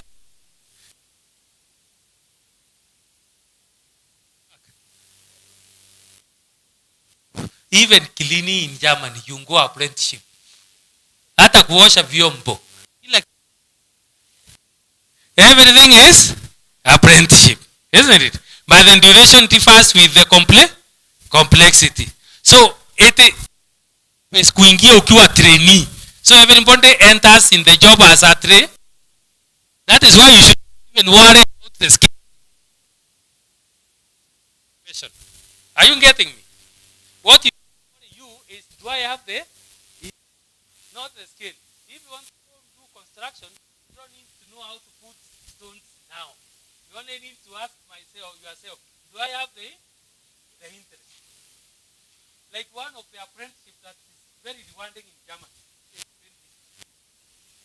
painting. So it is something that has to be done currently. Are you getting me? Are you getting me? So even 6 months. Are you getting me? So some apprenticeships are very quick. The longest is nursing, which is 3 years. The longest. But the nursing, to make it attractive, they start with 1,300. They go up. By the time you are in the third year, you have 2,000 euros. So you are not paid the way you are paid first year. You are not paid second year like that. So it keeps on changing. And since they also have extra time to work, Those extra time of working, you are paid now salary. Are you getting me? So there is the apprenticeship and there is a pay for that you are. You may not now work in the hospital. The hospital can give, like there is a lady who was to speak to us. She is an apprentice, but she works in a construction company, real estate company. And so she's a nurse apprentice, but working those allowed hours construction. And she's enjoying it and very excited. So all those are things, options that are available to you, but only if you are proficient in German language. Before I conclude, to allow you to go for lunch, because we must be here at exactly 1:40, because it's coming at 2. We don't want to disappoint her. She was not able to do it in the morning. She's sacrificing to talk to you, isn't it? To connect with you, to look forward to meet you. Yes. So I will give you. Yes, I will give you time. So I want to allow the management to organize, but request. Mimi nawapea 140, nataka mkuu hapo, nawapea 1240, nataka mkuu sitende hapa wote 140. Is it a promise? Is it a promise? Mkule kama NYS. Unajua vile unakulanga umesimama, si ndio? And wengine wa fast. Some can also fast, isn't it? So when you come back, I'll now explain to you more specifically details after the final presentation. Way forward. Sawa sawa? Sawa sawa? Can I take the mic back to the principal? Oh. That's a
So this is what we are going to do. The service provider for the lunch is ready for. Don't go at the same. So a bunch will go. The other bunch will be left engaging us. Sindio? Personal questions. Because I know you have personal questions. See, isn't it? You have personal questions. I will be sitting there. The other gentleman will be sitting there. We will personal questions. The continuing discussions. We'll also give form where you can even type the question, respond to you. Are we together? But all of us, we have to purpose. Ikifika 140, wale hatakuwa amekula, tuta postpone tukule baadaye. Ama hamtaki kusikia huyo mwanadada? Anakuja ati 2. So, tuseme 150. By 150, we are all seated. Are we together? So, I will ask our organizer to guide us on how to go. But meanwhile, those who are left, we can keep on engaging.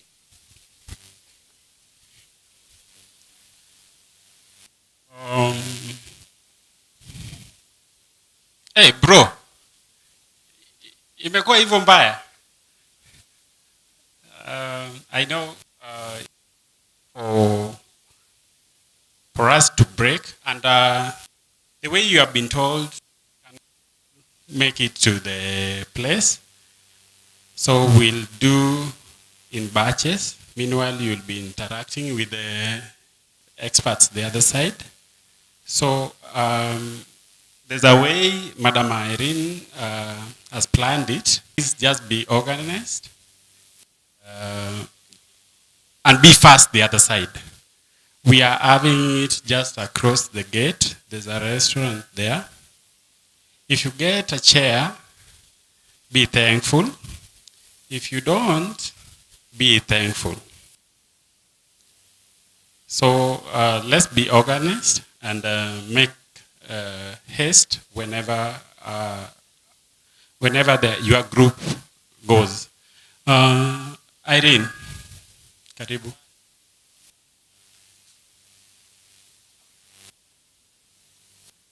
Okay.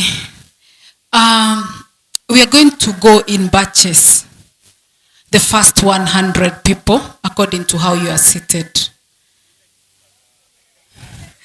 No, it's not an exam, so we are not going to use the index numbers. But for us to maintain order, I think the first 100 people, we are going to count you, you go. Then in a few minutes, we'll count the next 100. And unfortunately, we don't have enough seats. The service provider doesn't have enough seats. So you'll eat while standing quickly, then you come back. That is the best we can do for today. So please, let's cooperate. Let's be very orderly so that we can finish quick and come back. Thank you.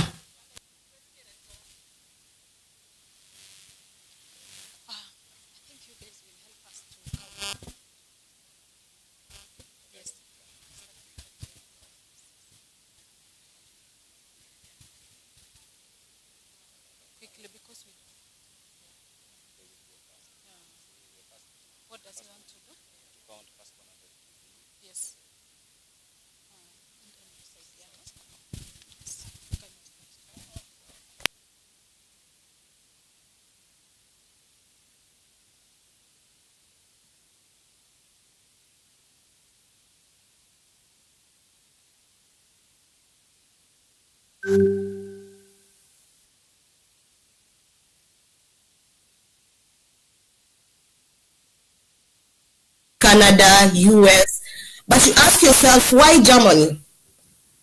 I can tell you for free, the quality of education here in Germany is incredible. It's very, very incredible. The kind of engineers that they're producing, the IT, the doctors, the nurses, the professionals here are people like you see the kind of work they've done, and you feel happy. You look at their transport system. Like a German engineer sits down and is able to tell that from your house to the bus station, you will take 4 minutes. Then from the train station, you'll take another 10 minutes. And within that 10 minutes, you'll arrive at the place where you're going to in 30 minutes. And it's precise. Tell me if that is not being smart. That is an engineer. So those are the kind of people that Germany is producing. And the quality of education is very, very nice. So since the quality of education is good, it leads to great careers. Okay? So kisati kosomo, okay, marke na makisati kosomo cha topodi imanye owadu moro, ama owadu gibaba umoro. If there's anybody who doesn't understand or is not following, you can tell me, but I'll still interpret. I'm only using the language so that we connect more. Okay? Winja. Correct. Koro, since there's quality of education, it's garbage in, garbage out. Whatever you put in is what you get out. So Germans have put in the high education. So out of that, they're able to have great careers. So there's a lot of career opportunities in Germany. That's why when you ask yourself why Germany, those are the reasons why I would tell you why you would choose Germany. Another reason are the affordable tuition.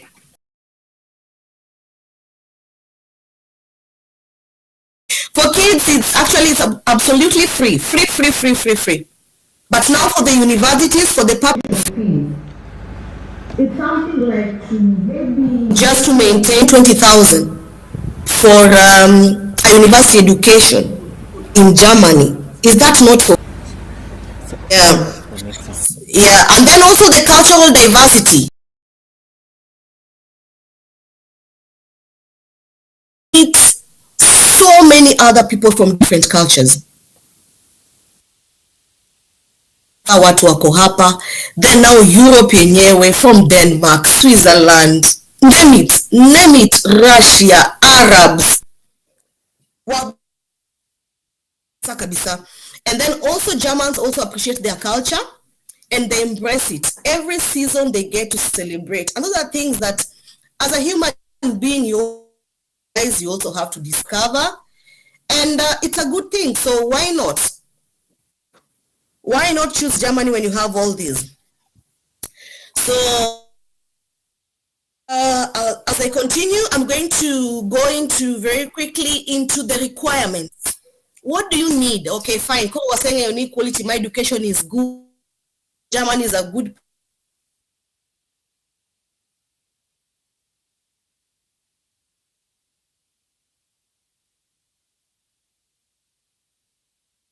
Explain a little before we get into the requirements. You get the card, you come to Germany, and you're able to seek for a job. Okay? Imagine teach in car already. You get given a visa, you stay up to at least 6 months. Keep on teach. So that is the difference with other kind of visas that were there before. Maybe a work visa. Because for the work visa, you have to get a contract first before you can be given your visa. So first and foremost, you have to get a valid passport. Passport mine is at least valid 6 months before you travel. Say it should not expire like maybe 2 months to your travel or 3 months to.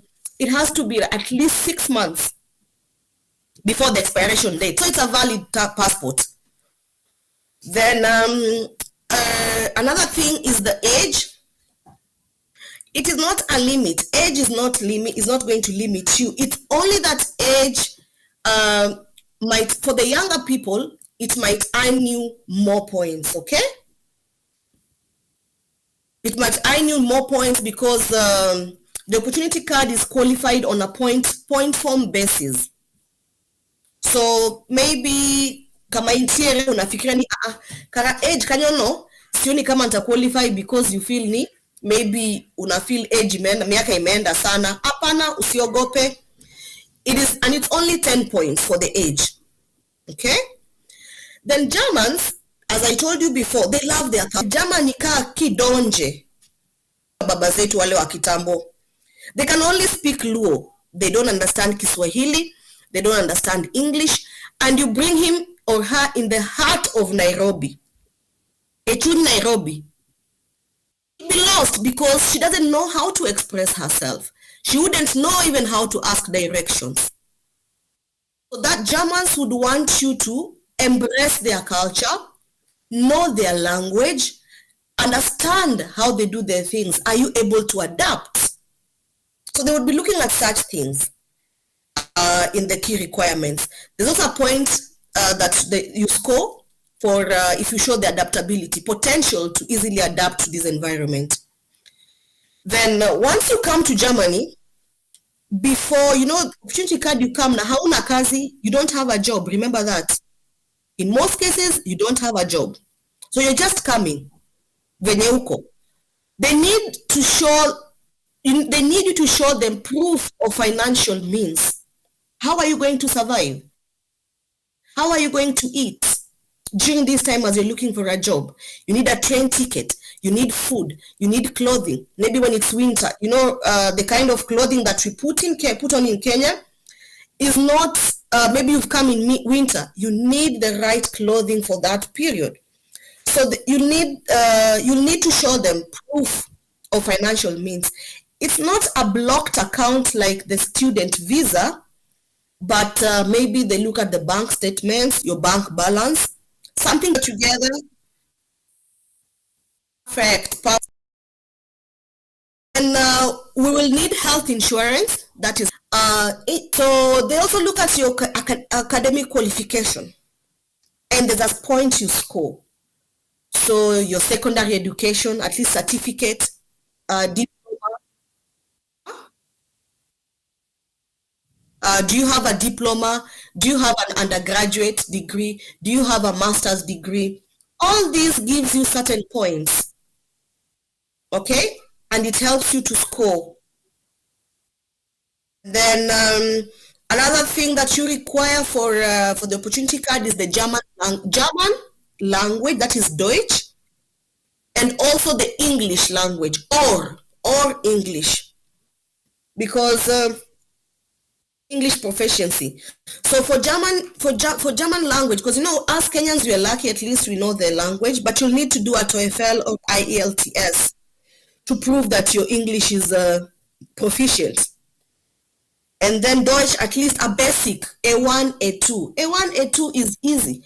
A1, A2, and ABCD, manipunji nursery school cha. So I expect Nimondo A1, A2 is very basic. Ma is not a problem, and that's why you guys are here. So when you have that A1, A2 as a basic, then you get to B1, but B1 opens doors that you'll never imagine. That is where you can start your apprenticeship course. It's called Ausbildung. Ausbildung is something that you'd want to do. Let's say you are, what is it called? You're an engineer, you're an IT, whatever, all those qualifications. You're a teacher, you're a lecturer, you're a carpenter, you're, what is it called? A plumber, you're a driver, you are, name all the professions. So once you have this profession, you have B1, then you can get into something called Ausbildung. It's the apprenticeship course. And when you're doing Ausbildung, the beautiful thing about Ausbildung is that Germany teaches you, like they take you to school and you're still working. So they pay you for that. How amazing can that be? Work, say 3 days, you go to school 2 days, and then you're paid for that. Yawajo turwa, ango maber maloyo mano. Yani ngato puonji to chuli. Depending on your course, it goes between 900 to even 1,500 euros. It goes for about 3 years. Tokitiko kamato, then now you get into the job market very, very easily.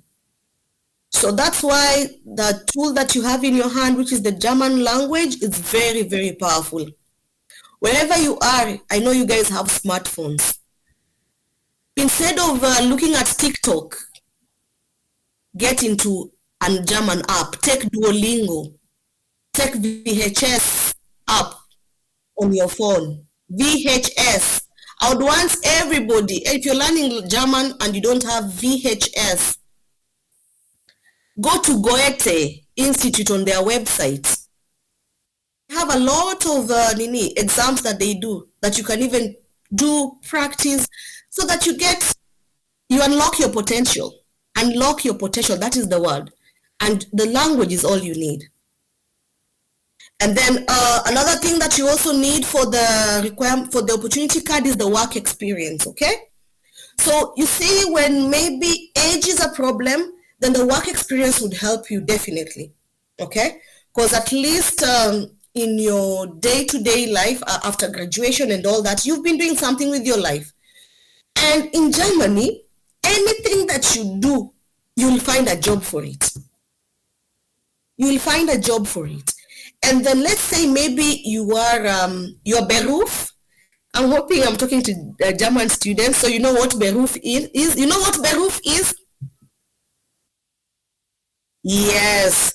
So your Beruf might not be your Arbeit. Okay? Your profession, even in Kenya, most people, you find that their jobs, their profession is not what they do. They're not, let me put it, let me find a way of putting it well. Like you're working, but whatever you're doing is not what you went to school to. So your Beruf is not actually your profession, or your profession is not your Beruf. So if you want to change your profession from Kenya, you feel, maybe I was an engineer, but now I want to be a sports therapist. I want to be a sports enthusiast. I was a nurse, but I don't want to be a nurse anymore. I want to do physiotherapy. It gives you that opportunity to change. And you live your dream, you live what you'd want to. Germany gives you an opportunity to have a second chance to life, a second chance to enjoy life while working. So you don't have to be stuck in a job. Yeah, ina teach because waka we teach ni. Tunyitenda bocha mango. Mama wacha abo ne pesa mane. Baba wacha bende tuo. No. Here you'll have the flexibility to choose what you want or even change. And once you change, you go for it for the Ausbildung for 3 years and you're good to go. Okay? So, okay, enough of the requirements. So once you've known the requirements, you're asking yourself, okay, fine. Why Germany? What an opportunity card is. What is required of me. Then now, how do I go about it? How do I apply for this opportunity card?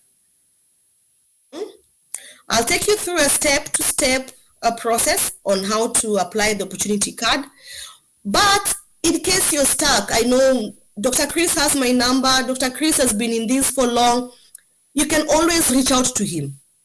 We will give you the answers. But at the back of your mind, every single day, I want you, when you go home, you remember what Juliet told us. The key to unlocking our potential is know the language first, master it first. You will be more advantaged when you get here. Kingeyo Germany will be your biggest advantage. And let me tell you, even before you go to how to apply the opportunity card, let me tell you one secret. But as you're learning your German, the German alphabet, Chalgi, really, and a little bit of English.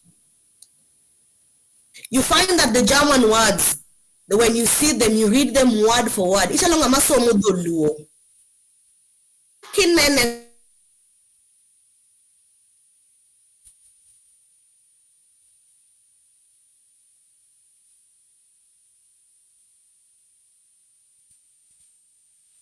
know, they are really struggling with the language. because of their accent and also because of the alphabet that they have. Okay? So we have an advantage over the rest. And therefore, I should not maybe hear somebody saying, hey, language no tech, German ok tech. German chalo English, chalo Dholuo, chalo Kiswahili. Nikech isome kaka inene. Am I right or wrong? Would somebody want to say, have you experienced the same? Ama it's just me who feels it's the same thing? Anyone in the crowd, have you experienced the same? Nobody? Chris, are you listening? Am I audible? Yes, they can hear you very well. They are just shocked. Okay. So we will go to the research to how to apply for opportunity card step by step. So first of all, you need to research on jobs that you can find in Germany. Identify skilled jobs again vis-a-vis your qualifications. Unakaa chini unajiuliza hii job nataka kufanya. You can even ask as it's okay. Useme mimi niko na hii profession niko nayo, is it there in Germany? Okay? So identify those jobs. Then check your eligibility through the first process that I told you, the first requirements. Remember those requirements I talked about before? Requirements that are needed: the age, adaptability, work experience, academic qualifications. Now you check your eligibility using those requirements. Once you prepared your documents, the passport, all that, proof of financial means, academic records, you prepare your documents. Gather all these documents that we had discussed previously on my previous slides. Gather all these documents, put them together, and what do you do with the documents once you have them? You apply for visa, and you submit your application for the opportunity card. Alafu, you sit and wait for the response. Then when the response comes, pack your bags. Hooray! You come to Germany. It's that simple. It's the easiest way to come to Germany. Easiest, simplest way to come to Germany. The quickest. The student life, it's very, very vibrant. The academic life, the universities here, they're very diverse with high quality programs. The social life is amazing. I told you about the international students that you'll meet, the cultural exposure, because of the kind of people that you're also going to meet in the different. But what are the benefits and challenges of the opportunity card? Okay? Because kizuri, lazima kitu kikuwe na kizuri na kibaya chake. So the benefit is that there's no job offer that you require. You don't need a job offer from the beginning. You just need to apply once you have those requirements. Then there's flexibility. I talked about it before. It allows you to search for a job for up to 6 months when you arrive in Germany.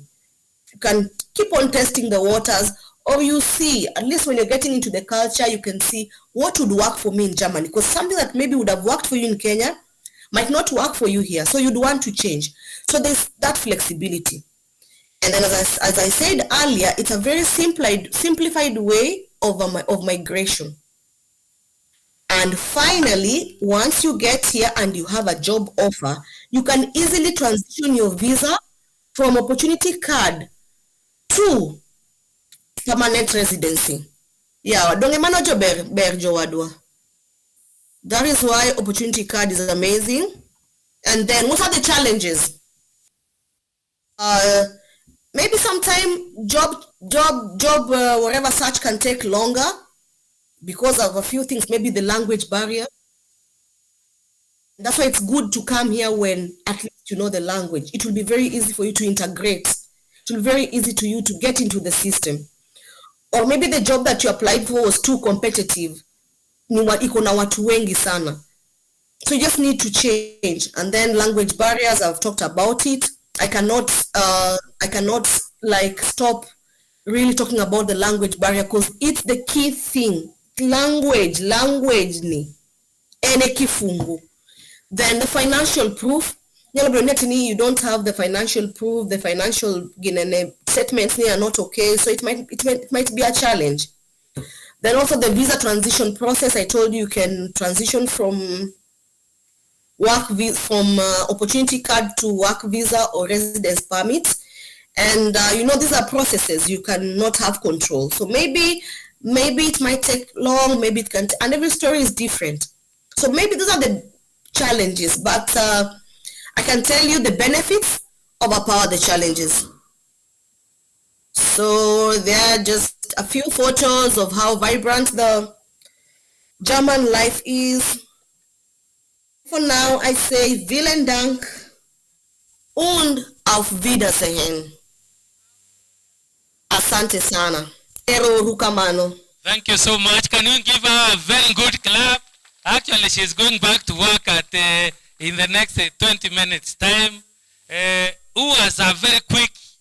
I will only give only 2 people opportunity to ask her a question. She's going back to work in the next 20 minutes, so we have to release her. But have you heard? Those who wanted to say they want to go to Germany now. The hand is the route. Are you here? Have you heard? So, any 2 questions to Julie? 2 questions. Okay, come run here. Come running here. All people, running. Only men. Hey, nyawa, ladies wako wapi wakutoka Homambe? Simama hapa akuone vizuri, aone ile mwanaume anamuuliza. Nani mrefu? Guten Tag, Janet. Okay, Leonard. Actually, you've talked about opportunity card, and I have only one question. You've talked about the proof of finance, yeah, the proof of finance stability, and most of us here, we are as you know, we are like the children of orphans. In fact, total orphans, yeah, and our account are reading zeros here. Yeah, we are like if I tell you musolwete, we are all here musolwetes. Yeah, we don't have anything. And does it mean that if we don't have anything like that, it will be an automatic visa denial for us? Thank you. Next. Okay. Thank you. Chalnade Julie. Chalnade. Ler. Inkare. My question is more or less the same with the other guy's questions. I wanted you to expound about the financial thing. Thank you. Next. Hello, Julie. I also have a question on the same area. You are a teacher, like the mode of training in Kenya here. Yes, I'm a teacher as well. Like you see here in Kenya, we are being trained on different subjects. Can you please brief us on the education system, how it goes? Like if you are a teacher, which are the areas, or also easy to shift from teaching and move to nursing or any other profession? Thank you. Okay, I am here. Someone. Bank statement. Mtu inafaa kuwa inatoshana aje the bank statement? Hiyo ni mimi nitajibu, hiyo sio Julie.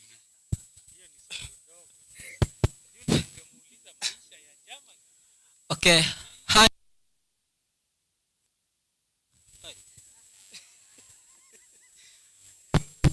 Hi. Okay, Julie, we are students learning German, but from bad influences, we have heard that Germans are, those people are very, they are discriminative. So, yeah, actually they are racist. Is there discrimination in Germany? Are we?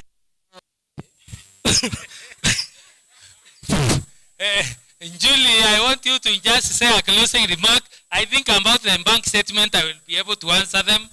Just say 2 words as you close, and then they will show you love as they release you to go to class.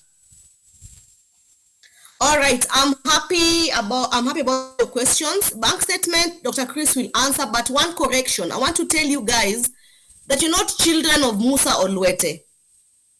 Maybe you have something in your hand that the PS has given you, and you have to appreciate that. So scratch that. You have so much in your hands. Okun Musa or Luete. Then number 2, on the ECD, on the teachers, there are so many opportunities for English teachers. Like, since you know you have the German, and then now you know English ukonai already, you can easily become an English teacher, language teacher. And then also, there is also lack of kindergarten, ECDE.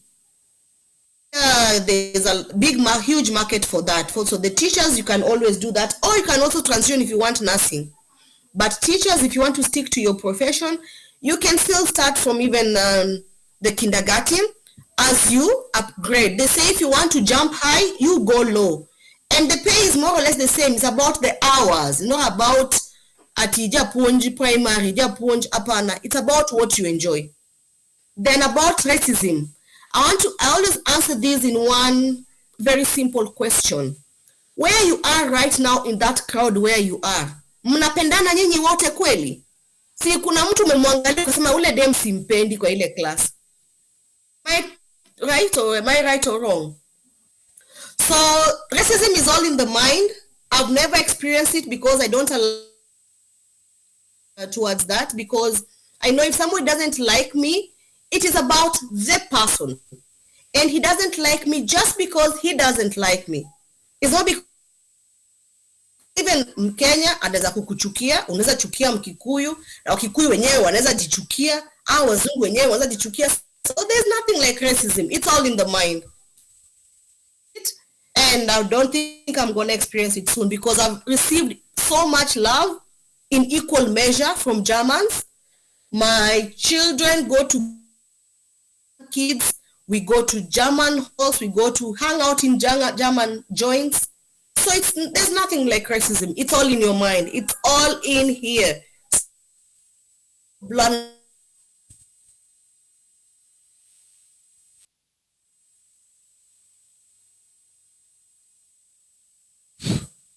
You can hear us? Those are the only questions. Yeah, thank you so much. Can we show love to Julie as she goes back to school? Show better love, you know. So when you go to capital, welcome you. So we will continue with the mentorship. See you in Germany. One of the people will continue mentoring you. See to it that as many of you go to German, sawa. So I wanted to introduce your mentors so that you can know that you are not walking this journey alone. Thank you so much. Thank you so much for your love, for tolerating our inconveniences. Enjoy your afternoon. You are free to exit. We will continue talking. So, many remarks now. Thank you. Yeah, this is where I was supposed to talk from. Hello. This is where I'm supposed to talk from. So, you want that going to Germany is possible. Senior, you have learned going to Germany is possible. So, to conclude presentations today, I want a gentleman who has gone through the embassy, got the visa, to come and tell you for sure whether it is possible to get a visa and how long it took him to get it. Iyo nitajibu. Can we show love to the son of Oyugis? Oyugis in Omambe. You are stealing people from other places. It's from Oyugis. Oyugis. Moso ute. Odimo ber.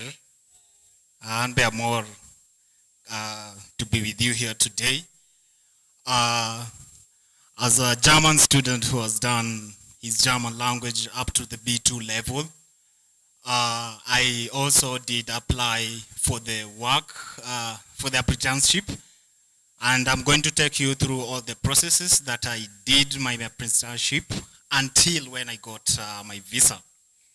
Now, you've probably started your A1, you've gone all the way to B2, and you've managed to pass your B2 exams.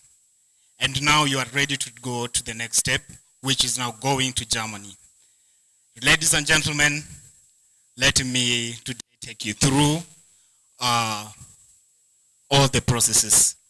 Now, after you've done your B2 exams and you've passed, probably you will have an interview with your Arbeitgeber. Who is an Arbeitgeber? Yeah, your employer. Also, your for the people in Germany. So, some of the things that you will be required to do, or to some of the questions that you actually be required to have or to be asked in your interview. How do you call interview of Deutsch? Can someone try? Yeah. It's a Vorstellungs. Termin. No, termin is an appointment. Interview is interview. Okay. Interview, we say it as a Vorstellungsgespräch. Yeah, Vorstellungsgespräch. Can you say Vorstellungsgespräch? Yeah, so at your Vorstellungsgespräch, what your Arbeitgeber will really, or the people who are going to be with you during the training, they will really like to know, do you have the interest in taking the training seriously? Because there are a lot of aspects which are included. Now, you'll of course need to introduce yourself. Ich heiße so und so, ich komme aus so und so, ich wohne, meine Stadt ist, ich liebe, oder you can even say Musik macht mir Spaß und so weiter.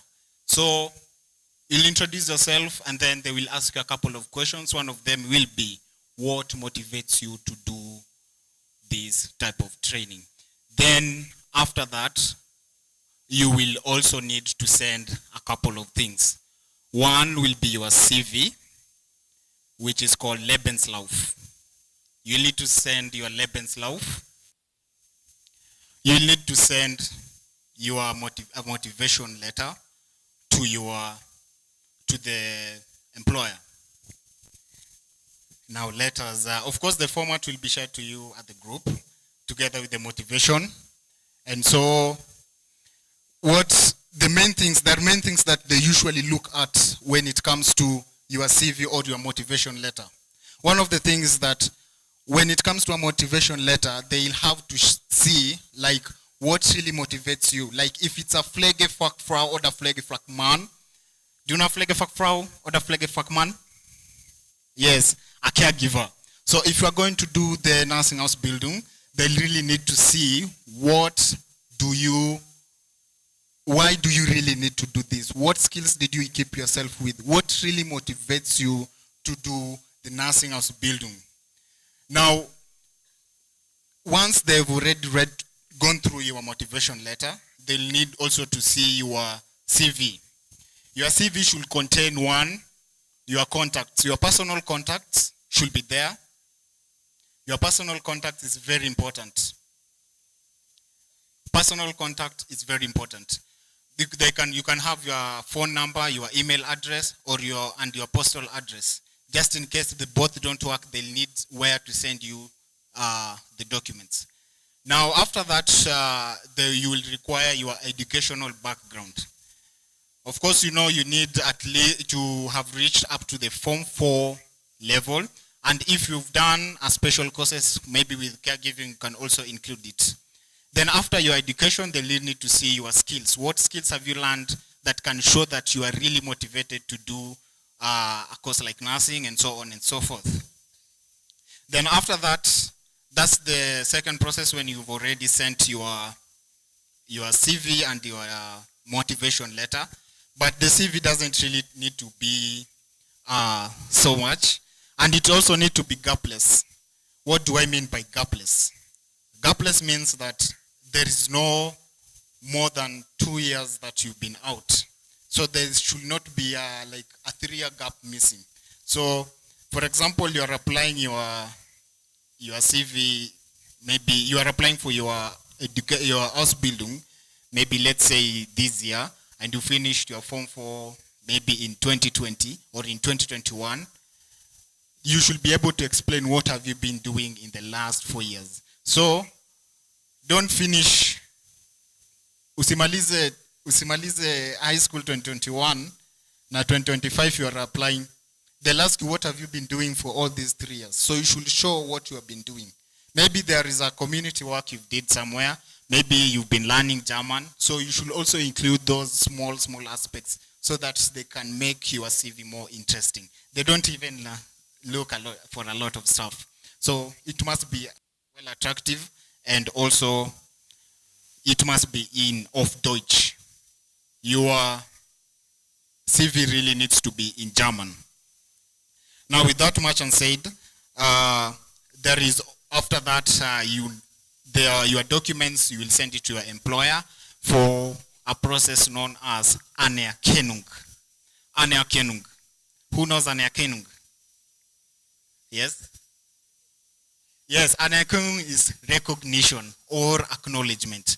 They really need to go through your documents so that they can be acknowledged and they can be proved that they are indeed in the right order.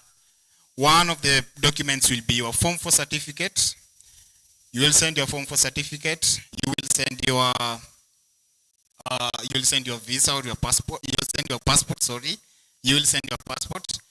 And then they will, and also everything that you have been told, like the CV and the motivation letter, all of them will be. And also, in some few cases, they'll ask for you about a measles injection in 1 or 2 cases. So they'll ask you about that immunization card for safety, because, you know, if you are working as a nurse, you'll be working in an hospital, and things like measles, sometimes you can contract them. So you really need that immunization before you get to go. Now, the Anerkennung process takes about 4-6 months, like Doc said earlier. And then after that, you will be contacted back, and then you will now be ready to apply for your visa. Once everything has been approved by the German authorities and they've approved that everything is okay, now you are ready to book for an appointment for your visa. Now, the appointment, you really need not to have an interview at the embassy. It is a very seamless process. Very seamless process. There is no interview. 1. 2, you really won't go to the embassy. So I know that could be a common question for most of you, that after all of that, will I really need to do again another interview and so on and so forth? No, there is no interview when it comes to vocational training at the embassy, because the visa type is usually employer based. It is your employer who has the right over everything. So, you know, they are short of skilled workers. Yeah, so the employer will just say, oh, everything's okay. Yeah, I've already interviewed the candidate, and he or she is okay, and she can just come.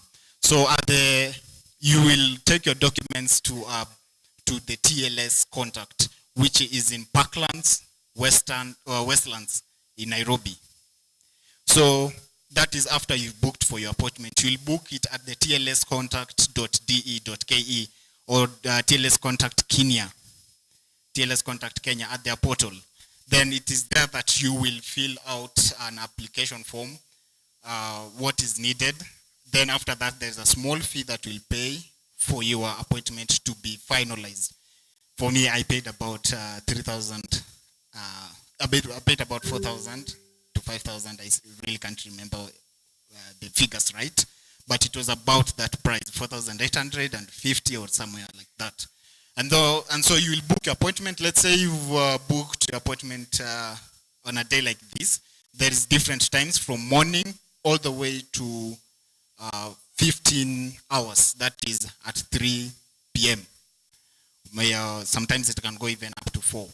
Though there are special fees for those who are working, you can pay so that you can have your appointment after 4 or after 5. But latest it should be up to 6. So after your appointment, there are specific documents that you will be needed to have when going to present documents. When you will be going to present your documents.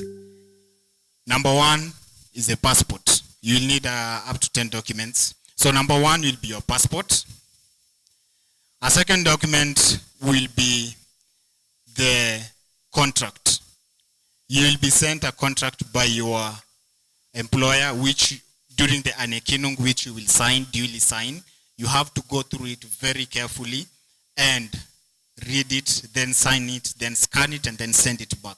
So you will need that work contract. That will prove that you are going to, what you are going to do there. You are also, you really need a threshold for your earnings. So it shows that this and such is going to be paid a certain amount of money, which will be enough for their sustainability. So that's one of the reasons why a work contract is really important. Then you will need a passport size photo. A passport size photo, or if you don't have time to take a photo, you can just go and pay 840 shillings at the TLS contact for your photo to be taken. Yeah, sometimes you don't have enough time, but you will need a passport size photo. So make sure when you're going to the studio, umambia mwenye studio, I need a passport sized photo. A strictly passport size photo, because with a white background, if anything is above that, they will discard that photo and they'll tell you, pay for the photo within the TLS contact. Yes, so you have to really make sure that the photo which you're going with is a very good passport size photo with a white background. Another thing you will need is your CV, the CV that you had written earlier before. If there is anything that you will need to update it before the appointment date. You will also need a motivation letter, of course. Motivation letter and CV go together. So after, there is also what we call a VDEX or an application form. A duly filled VDEX form. All the details about the VDEX form will be sent at the group, and even the link, because it is usually open at the TLS contact portal. So you will need to fill that, then print it, then sign it with the date and the place. Then after that, you will also need, of course, I've said the passport, I've said the CV, I've said the VDEX form, which is duly filled. You will also need what you call a visa fee. A visa fee. The visa fee is 10,000 Kenya shillings. Yes. Mko sponsored. Yeah, you will need a visa fee, which you will pay at the TLS contact. Now, after all that, on your day of appointment, make sure you are there early enough. With all the documents arranged, there's a list that you are given to arrange all those documents in order. You will also need your high school certificate, your B2 certificate. All those you need to photocopy both of them, and you have to arrange them in that specific order that you will be given. So when you, let's say you book Die at Sprache ist noch die 11:30. größte Herausforderung, weil ich musste noch sich gewöhnen von. So let's say you booked your appointment at 11:30. You should be there at 11. Exactly at 11. 30 minutes is enough for you to know where the documents, which document is missing, which one you should be taken care of very quickly. And after that, you will go, there's a screen there. After your appointment has been duly filled, you will see your number, your appointment number, or your application number. Then after that, they'll go look at it, then take your biometrics, and they will now tell you, tell you to wait for the date of the return. The date of the return is quite fast. For mine, I went on a Monday, and by Friday, I had my visa. By Friday, I already did have my visa. I was sent a message, apparently on Thursday afternoon, but I was quite far, so I went to pick it up on Friday morning.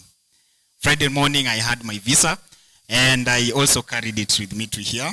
So, this is how your visa looks like. This is how your visa looks like.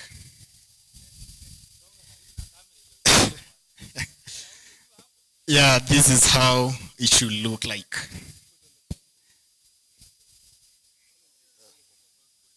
So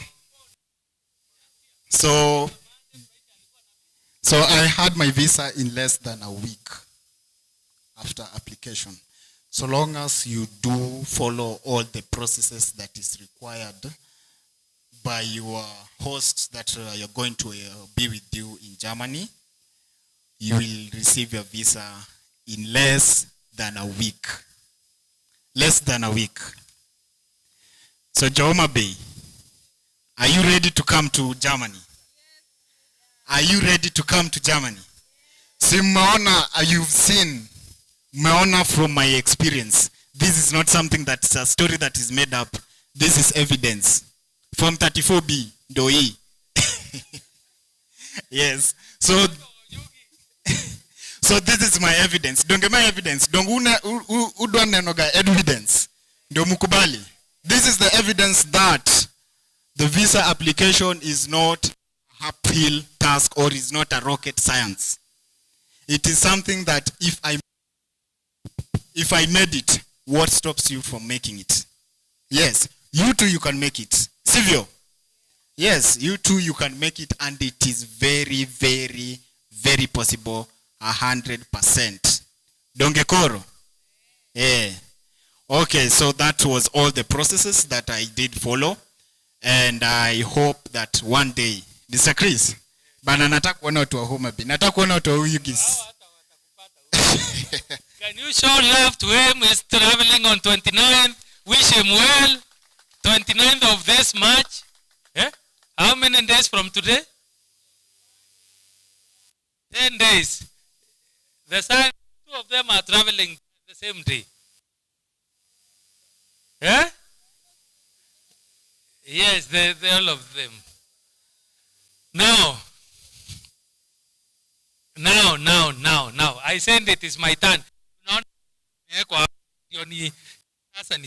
You know why we came here. Do you want to hear why we came? To talk about the pathways to Germany. So in Germany is possible, isn't it? I have brought you candidates who are going to Germany. Are they from your place? Are they from your place? Can they speak your language? And they are going. Everything. So I'm here now to say why I came. Why did I come? Why? Nilikuja kwa nini? To talk about the pathways to Germany. Because you are interacting with all these presenters maybe for the first time.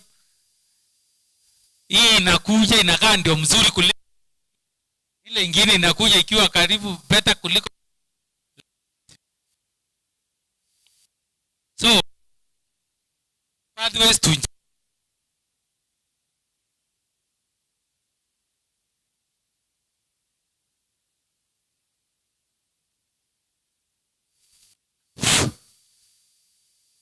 the first is through apprenticeship. Through a what? Through apprenticeship. That is the first pathway. And we have for all those areas. We have apprenticeship for hospitality, painting, construction, bus driver, all those areas. So, what is it with apprenticeship? The beauty about apprenticeship, you don't need a coin, 1 shilling. You don't need. Nobody will even ask you for your bank statement. Nobody will ask you even whether you have a bank account. The only 3 things, and that is what he told you. They want a lawyer who wants to have.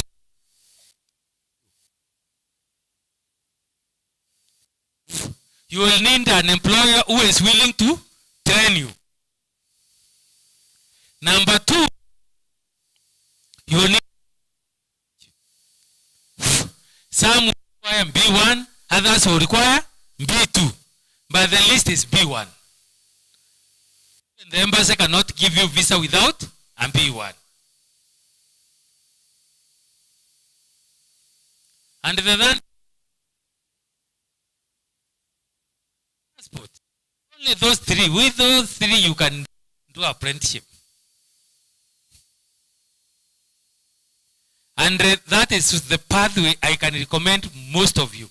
The beauty is you'll be trained in German, work in German. So this one doesn't care whether you are under a bachelor degree, whether you are under a diploma, certificate. It is just inherent interest that will be assessed by the employer. So when the potential employer will, before he gives you an appointment letter, he will assess your inherent interest. Pathway number 1. Pathway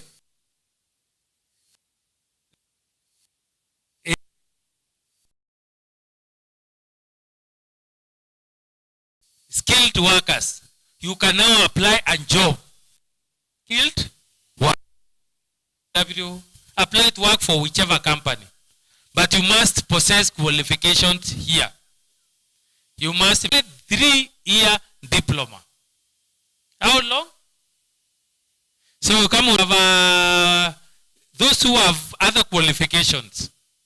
You can a job that can hire you as a skilled worker.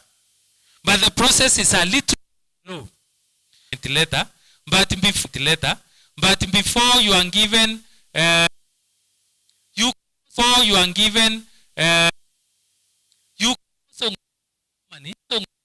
money as a semi go to apprenticeship. You don't go as a semi go to apprenticeship. You don't going to go as a skill to go and work in the farms.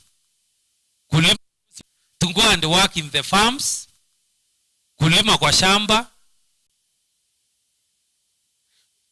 You have found that money as determination of salary is the number of, so there is a root of semi,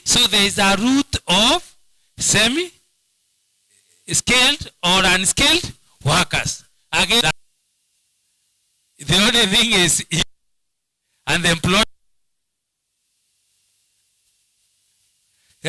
nimepeleka watu kukamua ng'ombe, peleka mimi ng'ombe, peleka mimi huyu tu, nimepeleka hata hiyo, huyu tu, nimepeleka hata hiyo, kukamua ng'ombe, kuharvest,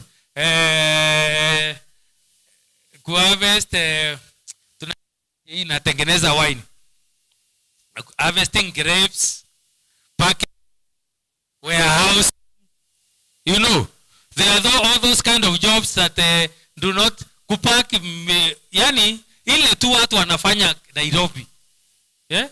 Wanaenda kwa warehouse wanafanya kupack vitu, kubeba vitu, all those kind of jobs. They are in Germany. Ndio hiyo. Nimesema pathways ngapi sasa? Nimesema ngapi?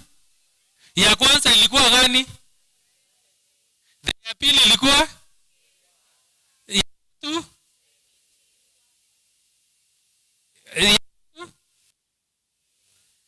and the third and the last one. The last one is the opportunity card. You are not sure what exactly you want to do in Germany. You are not sure, isn't it? But you have qualification. qualifications. That is how Julie went to Germany. You are, for example, as she was working for Jomo Kenyatta University, and you want, yes, you don't want to commit to be a teacher, you don't want to commit to be a factory person. Remember, all those others are a commitment. You can't switch because they are employer. So this other one, you can go to Germany and within 6 months get a job. If you don't get a job within 6 months, you come back to Kenya. But it is impossible to be there for 6 months without a job. It is even impossible to stay 1 month without a job, because it is a deficit country. So maybe you will go, you want to be a teacher, then you find this teaching job I'm not getting. You can switch to another industry. This one I'm not getting. You can switch. You can keep on applying, going for interviews until you get the job you want. And as she said, that one now is the only one that requires bank statement. Because how will you sustain yourself there before you get employed? So they want that in demonstration that you can sustain yourself. So that is the fourth, the least recommended way of going to Germany. Those who have been working, if you have been working here for the last 10 years, it is not as an apprentice, isn't it? So especially those who have been working, those who are a little bit mature, maybe you are above 30 years, you may not want really to go through apprenticeship 3 years, and then after that, then that is when you start the real formal working. Others want to go and then do even business there. Opportunity. And one have taken people to God. So, if the path to Germany is not easy. The path is not, it is not easy. It has a lot of darkness. Isn't it? I know you have been trying to look in the internet and everywhere. And sometimes you are not sure. That is where we come. Our work is to make sure that the pathway is as clear as sure what? Hello? Can you hear me? Our work is to make sure that as that pathway is as clear as possible. So today we have demonstrated to you 4 pathways that this group will go to Germany through. Some will go apprenticeship, others as skilled workers, semi-skilled, and the others will go as opportunity card. And all those 4 pathways, we facilitate them. Are you getting me? Are you getting me? Have you met somebody like us before? Have you met somebody like us before? And then we are here. We are here.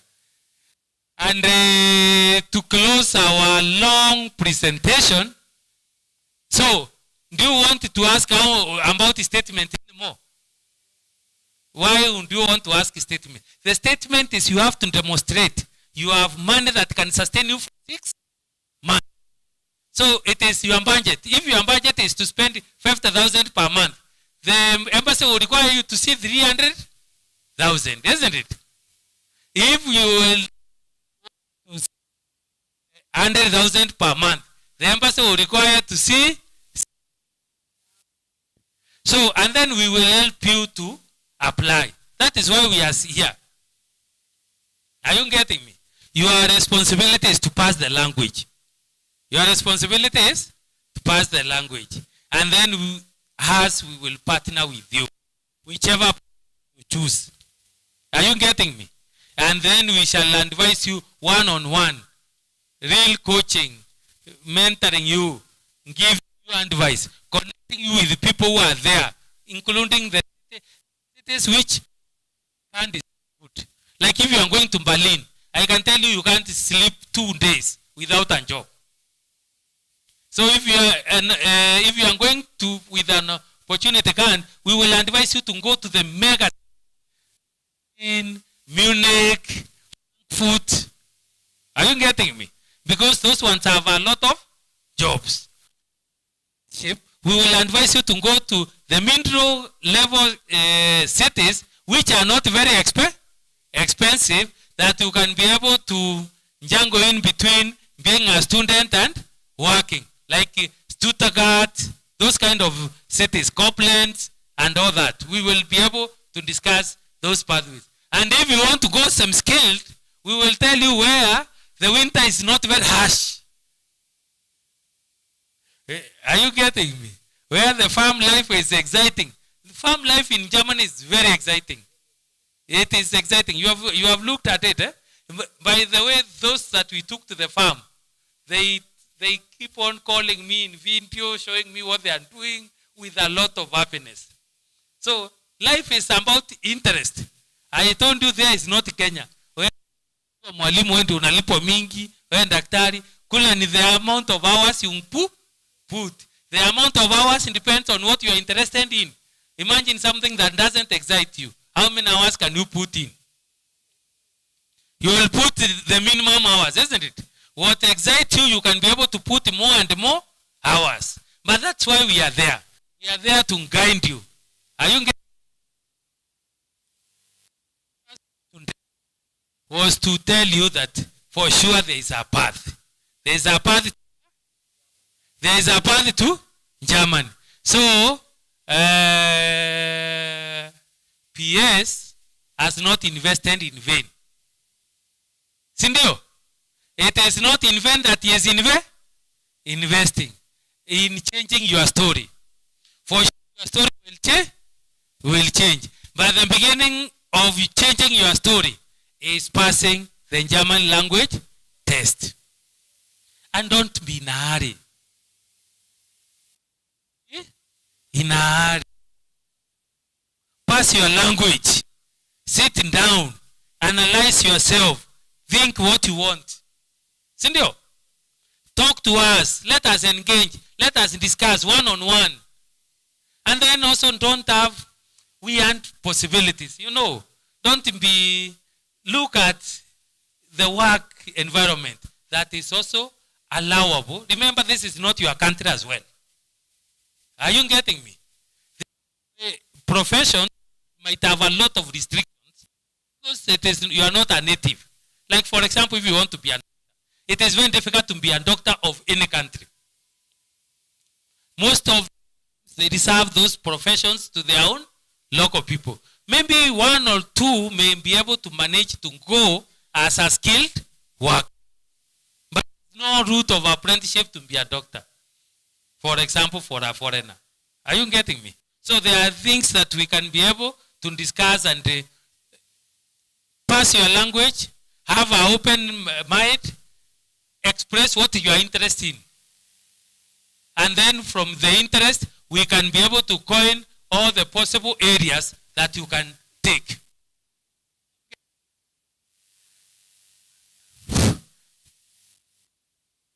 Interest is care and giving. Is sector of care and giving. There is a wide range of areas that we can take you. There is an area of the one for doing CT scan, MRI, those kind of things. It's called what?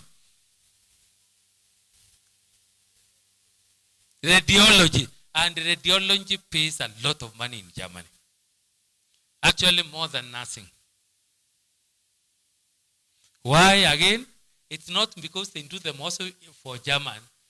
Because Germany is the main supplier of those kind of equipment in the world. Even most of the kidney dialysis equipment you see, even in Kenya, they are from Germany. So you will find the Germans employing people who know how to operate those dialysis to go in the world to mentor people how to use them. So you might find you can also get a competence that you can travel across the world. Are you getting me? So, something like theater. Most of the theater equipment, they are from Germany. Theater operations, theater what? Most of them. I can tell you with a lot of certainty, maybe 80%. of the theater equipment. They are from Germany.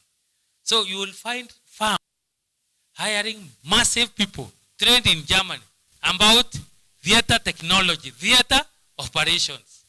Not to work in German, but to go across the world. And also knowing that you are from an English-speaking country. Are you getting me?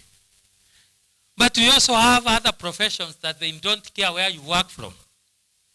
Like I have the provider of ERP, Enterprise Resource Planning systems, is German, including what the government of Kenya uses, SAP, is German. Now, they don't need to put you, all of you in Germany to support it. They have now in Riverside, Kenyans employed the salary of German, employed by a German employer, but it doesn't need them to go to Germany. They work in Riverside. Actually, when I have mentorship around near Nairobi, I go with them. They love talking about their stories, explaining to people. Earning a German salary in your local country. Do you know it is possible? So all possibilities that are there are possibilities that we shall guide you. But the starting point, me, I don't talk to anybody with no language certificate. That is my bare minimum. I've been in the game for a while, so I start my. You start when you get the German language certificate. Are you getting me? So for now, relax, work and pass your exam. Once you pass the exam, let us start the conversation. Are you getting me? So our call today is for you to pass the exam. Before I say the final, I want to show you some of the first nursing apprentices I took to Germany. Do you want to see them? Do you want to see them?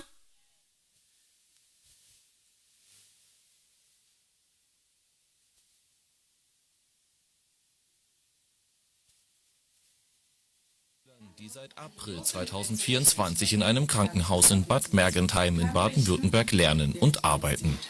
Auch Ian Kiprono bereut den Schritt nach Deutschland nicht. Es macht viel Spaß, also neue Leute kennenzulernen, aber am besten, wir sind als eine Gruppe gekommen, ja, dann unterstützen wir und die Leute hier sind sehr hilfreich. Umgekehrt sollen auch die Pflegeschüler aus Kenia helfen, denn Prognosen sprechen von 500.000 fehlenden Krankenpflegern in Deutschland bis zum Jahr 2030.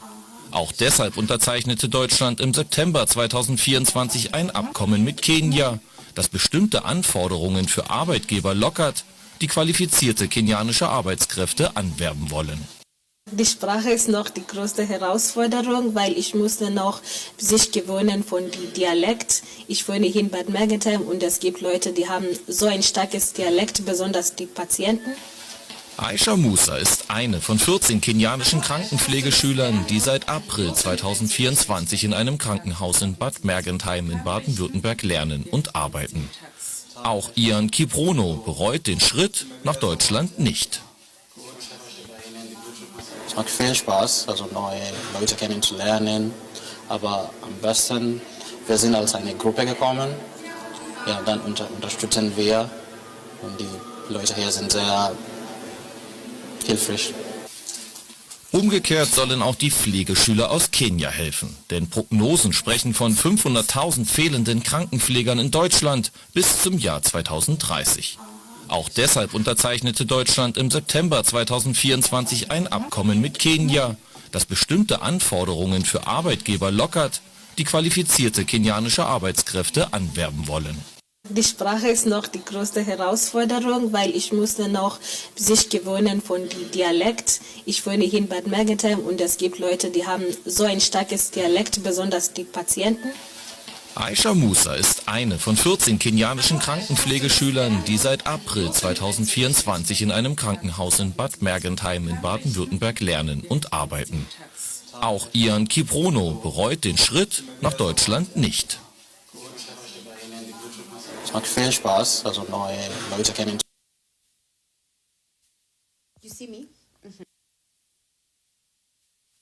Die Sprache ist noch die größte Herausforderung. Noch sich gewöhnen von dem Dialekt. Ich wohne hier in Bad Mergentheim und es gibt Leute, die haben so ein starkes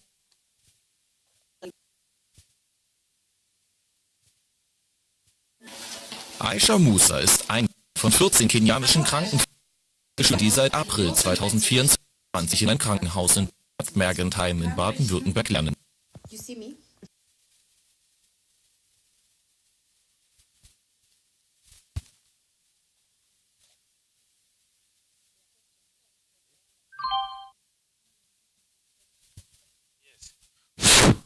So, with those many demonstrations and the presentation, that brings to the end our official presentation from my side, from my company, Global Talent Connect, Jobs and Employment Agency.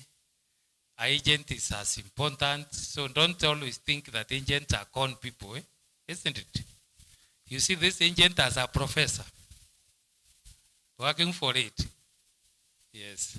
So it is not true that our agents are cons, but it is true that there are agents who con people, isn't it? Indio. So, and then we shall share our link, our Facebook link. How many are in Facebook? Come on, Facebook. We will keep on updating things there. You know, we will keep on communicating. So we will share in your WhatsApp group. If you like, you can like the page. You can keep on getting updates from one and the only. Are you getting me? Yes. And then there you will, we have reconstructed it. You will find that there are not many participants, but we are in the process of building it up, creating a very good, wonderful community where you can interact and you can meet other people doing different things that will be of interest to you. Sawa, sawa? Sawa.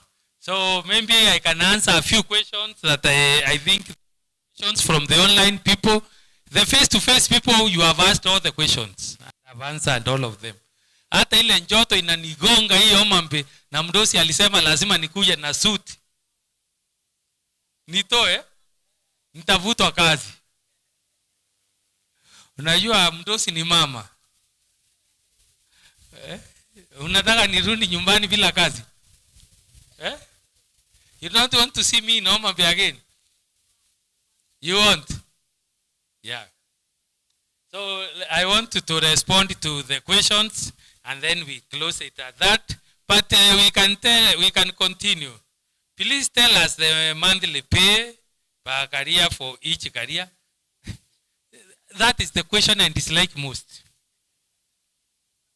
Yeah? I dislike that because I don't want people to switch from one career to another career because of money. So I would have loved to answer that, but I will not answer that. Let me tell you why. You will be a bus driver. In Germany, is paid more than us. Not passionate about being a bus driver. Will you make it? Yeah? Will you make it? He spend more, is one of the top paying professions. But it also depends on your passion, isn't it? But remember, huko bus driver hakuna conductor. Pia kazi iko mingi. So what I would love is after people have passed their language, but what I can guarantee you, every profession in Germany pays a decent pay. And then every range is almost the same. Then the salary range is almost the same. So almost every profession pays the same. For example, apprenticeship will pay between 800 euro to 1,500 euro. For example, if an apprenticeship in hospitality, 1,000 euros, it might be better than another one that pays you 1,200. The hospitality, you have free food. And the food in Germany is very expensive, isn't it? You understand? So it has advantages. If you are, the farm pays you 800 euros. Farms in Germany are required by law to provide housing, food, and there are so many benefits over time. So at the end of the day, you will earn more than anybody else who will have to spend 500 euros paying rent. You understand? So every profession, we can be able to sit down after you pass your language, and we can be able to do that. But for the sake of the online and for the sake of all of you, and being the Kenyans you are, we will share what are the various apprenticeships and the salary range. Sawa? Yes. But I don't want that to show your interest. Sawa? How much is a teacher paid per hour? Nakwambia wa Kenya. Pesa. What is the most marketable course for B1 qualification? Criteria used to disperse people to Germany. So all these are now questions that go against my ethics. My ethics is to help people, to connect people, to connect talent to what they are passionate about, what they have an inherent interest. Because as we want, Jeremy is how many years in Germany? Jeremy is how many years in Germany? Eh?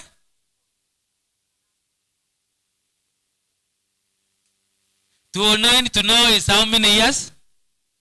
Yeah?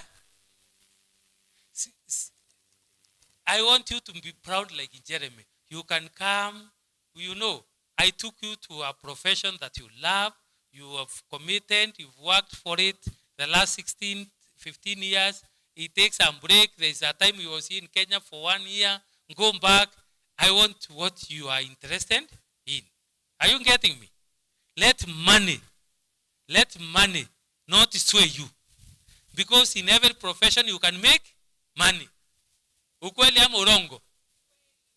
Ukweli ama urongo? That is why our aim is to connect what? Talent. Connect it, talent. Then once you exhibit your talent, money will come. Are we together? Are there medical tests on getting a visa to Germany? Of course, there are professions that you have to do medical tests. For example, if you are going to be a chef, I'm giving an example. But in German doesn't discriminate on medical condition. It doesn't discriminate. Actually, it is not a requirement. They require you to have immunizations, certain types of immunizations. But that doesn't mean you become alcoholic and go to Germany. You will die in winter and all those other things, isn't it? So, and that doesn't mean that you become unhealthy. Of course, an employer can demand, but as a country, it doesn't demand. An employer can demand. For example, if you want to go to a German cruise ship, you have to do serious tests. Actually, those tests cost almost 40,000. I have taken people to German cruise ships. They are paid very good money. Those now who are looking for money, look for cruise ship jobs. They pay crazy money. But you have to do serious medical test because you have to be in water for 9 months before stepping on the land. And even those ones, we take people. To many cruise ships, Prince, Royal Caribbean, MSC, all those, we take people. Yes, vaccination. To Germany, I think that's a brilliant question. And the vaccines are employer specific. They are what? Employer specific, not embassy requirement. Are there, apart from good salaries, would you kindly mention jobs that offer the best working conditions, benefits, and advantages. As I jobs depend on inherent interest. There are people who are interested in driving. Them driving 16 hours in a day is okay, isn't it? It's not a bother. Others will find driving for 10 hours and poor working conditions. Are you getting me? So the most important thing is your inherent interest. Find the jobs being very bad if the job is not aligned to your interest. You have found Julie. Julie has the children in Germany. She has never felt discrimination. Are you getting me? But somebody like Steph was a little bit discrimination, isn't it? So, perception. Are you getting me? They are the way you are wired, the way your life is. And maybe in Julius, because she is a teacher. So she has interacted with them, she has understood the behavior, how these people behave, and accommodated that kind of behavior. But maybe when you are a nurse, you don't interact with them a lot. So you might find that it is discrimination. So professions, working depends on, but there is a law about the minimum hours, maximum hours. So part-time is your choice. The workplace, all those conditions have to be fulfilled. So then yes, police clearance is a must. So if you have a criminal record, that one is a must. Nobody wants, actually in Germany, they will never. If you have a single criminal record, step there. Including even Saudi Arabia, you will never go without the police clearance. You know that? Almost who wants to admit criminals? Who wants? Do you want to have criminals in your country? To take them to prison, to feed them. So it is unnecessary. And then you don't have to get it now. If you get it now, it will expire. You remember it is only valid for 6 months. So those are the things we get when we start the process. And that is now where the agency comes. It is now the agency that advises you, get this document, get this vaccine, get this, the timing. Otherwise, if you get them yourself, you will get the expire, get expire. So the agent is there to help you on timing. The timing of documentation, process, we are there for that. Are you getting me? So I want to receive the last questions, and then I say with a lot of love, does being a attendant or air hostess fall under hospitality? No. Those are professions like that. And by the way, some of flight attendants from here, actually I have one working in Frankfurt. He loves assisting many other Kenyans to join that profession. So those who are interested in it, get your MB1 and we will talk. We can take as many as possible, especially the aircraft maintenance that are around aircraft. For your information, the leading airline in the world. Which is the leading airline in the world? No, the aircraft manufacturer. Which one is the leading aircraft manufacturer? It is Airbus. Airbus is 2 countries. Which country and which country? It is France and Germany. It is France and German company, Airbus. So most of the components of Airbus are manufactured in Germany, only assembled in France. So the France, they make the final aircraft. Just like Boeing, most of the parts are manufactured in China and assembly is done in where? In US. You know that? So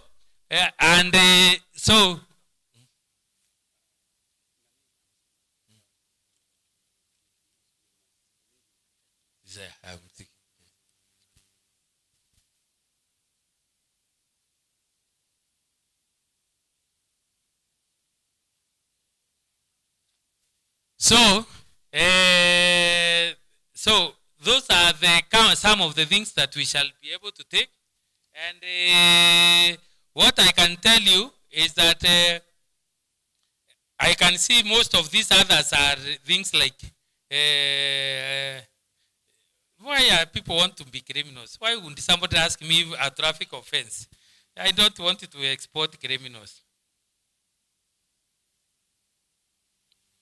Now, if you are pregnant, you cannot, most employers will give you time to have a baby. And the baby, you see, in a Mzungu country, babies is not easy because there are no house girls. You understand? So, it is not easy to go there when you are pregnant or you have a very young baby. Because the working conditions are not conducive. But Germans don't discriminate anybody on basis of any existing medical condition. You get me? Whatever medical condition, they have non-discrimination. They don't discriminate people. They only discriminate inherent interest. Are you getting me?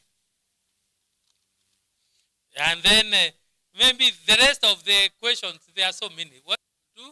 Allow me to go and summarize them and write answers, post in your WhatsApp group, and then you can be able to get the responses and benefit all of you. Cindy, then show me some love as I go back home.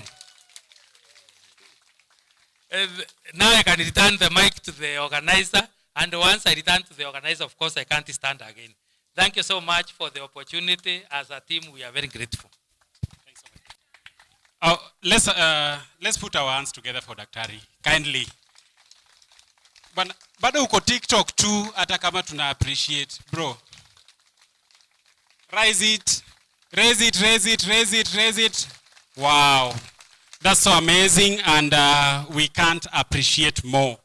I think Daktari and the team, this has been one of the amazing fairs that we had anticipated, and we really, really, really want to appreciate. I know we've not all the questions because of time. Remember, we have people who have come from all the way from Awinga, Siaya County. We have those who have come from Watonger, Migori County. We have those who have come from Kajulu, Kisumu County. We have people from different areas. Some need to travel back, and of course, some need to have other logistics in place. And as we conclude, I think I would just invite Mwalimu. I would invite Mwalimu to give votes of thanks. I know when he gives vote of thanks, we will not have any other activity. But now I need to make these announcements. Number one, about the classes. Please, let me use kindly, take the classes seriously. Tell your friend to take his or her classes seriously. Like you've known now, B1 is not easy. It's not a threat. I was saying it earlier. There are people who thought I was threatening, but the reality is, actually, yesterday we had a meeting with the team. Now, something that came out strongly is that they are doubting if we can have 100 people passing B1. Really? 100. Can we prove them wrong? Do we? Can we? Let me get affirmation. Can we prove it wrong? Daktari.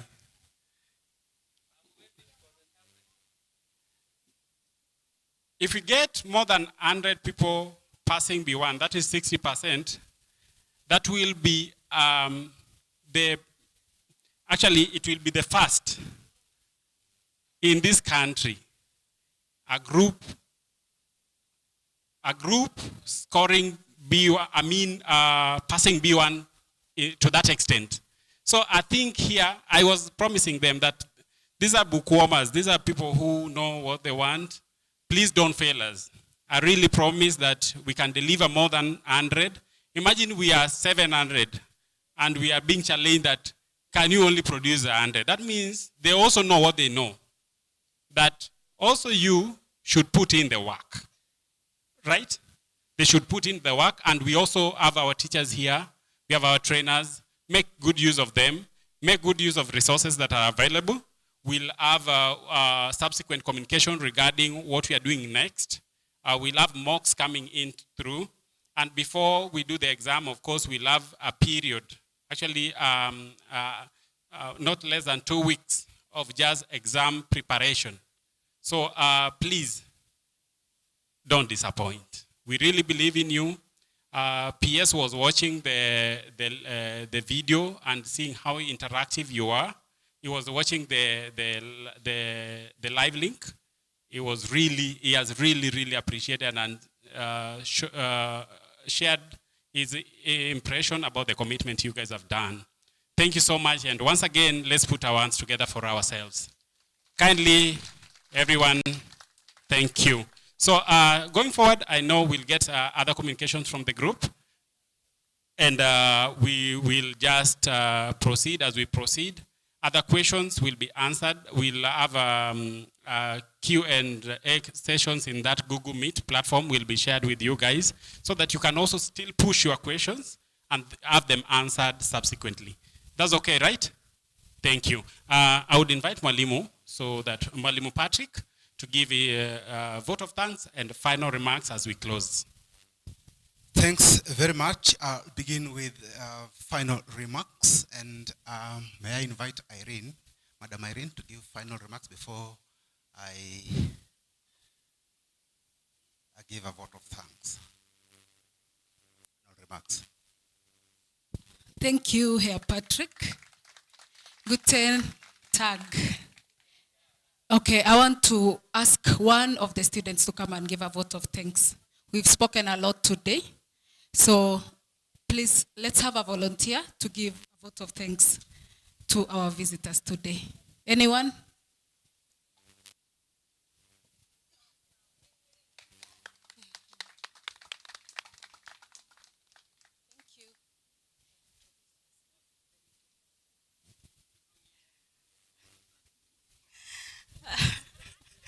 Guten Tag. Okay, my name is Femi Omola. I'm a student. I want to thank our sponsor, first of all, for giving us this opportunity. It's rare to get such an opportunity for many of the people wanted to be in this program, but we have been the favored one and the chosen one. So as we all have heard about the things and the processes, all I want to urge the students is that let us be focused with our books. We have been given some of the books that we can use for the references. Let us embark on that. Another thing, let us use our groups so that we can improve. It is going to be too much unfortunate that you waste a lot of time.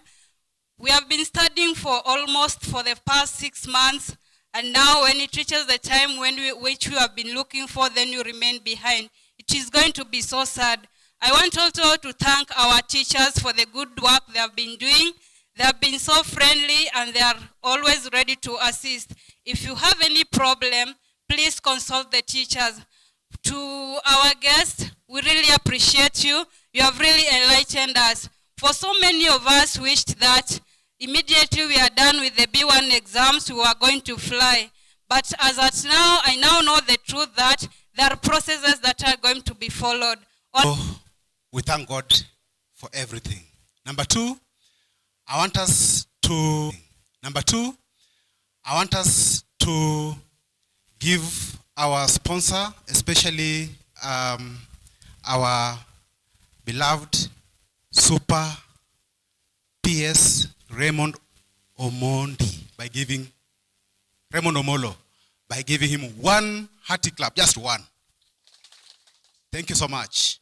We want to appreciate this university for hosting us. One clap. Thank you very much.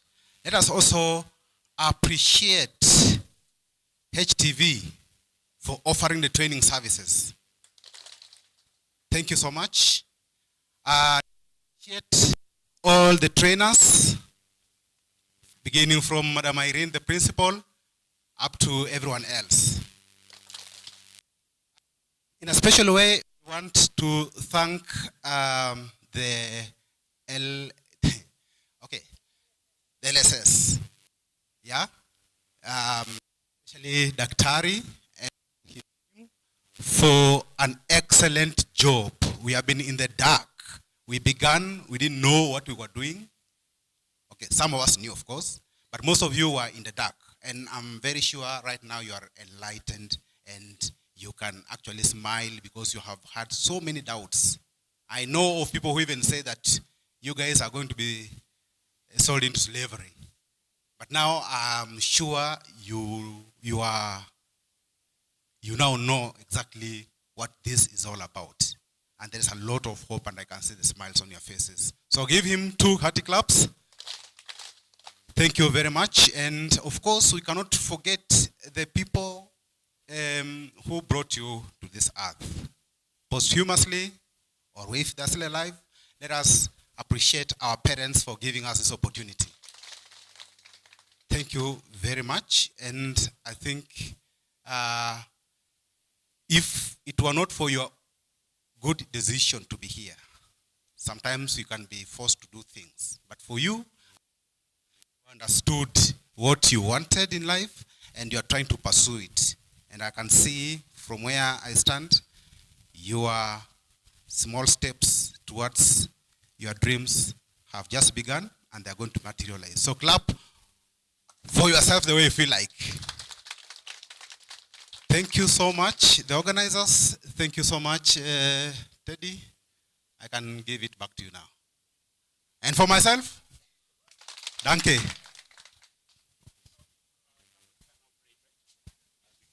Oh, who is offering our for us closing prayer? Volunteer. Let Bill do it. Bro, prayer una create nayo content. Aya, tuamini na tuombe. Asante Maulana kwa neema ya siku ya leo. Asante kwa neema ya mafundisho. Asante kwa neema ya wageni. Asante kwa neema ya sponsors kukuwa hapa siku ya leo.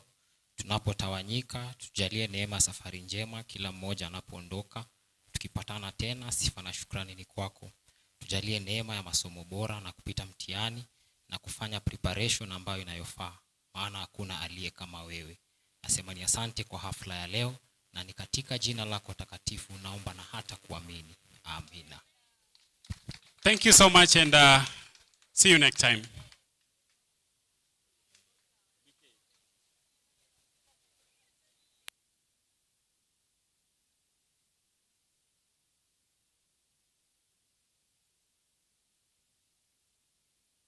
For interview. We did some. You're ready? We did, yeah.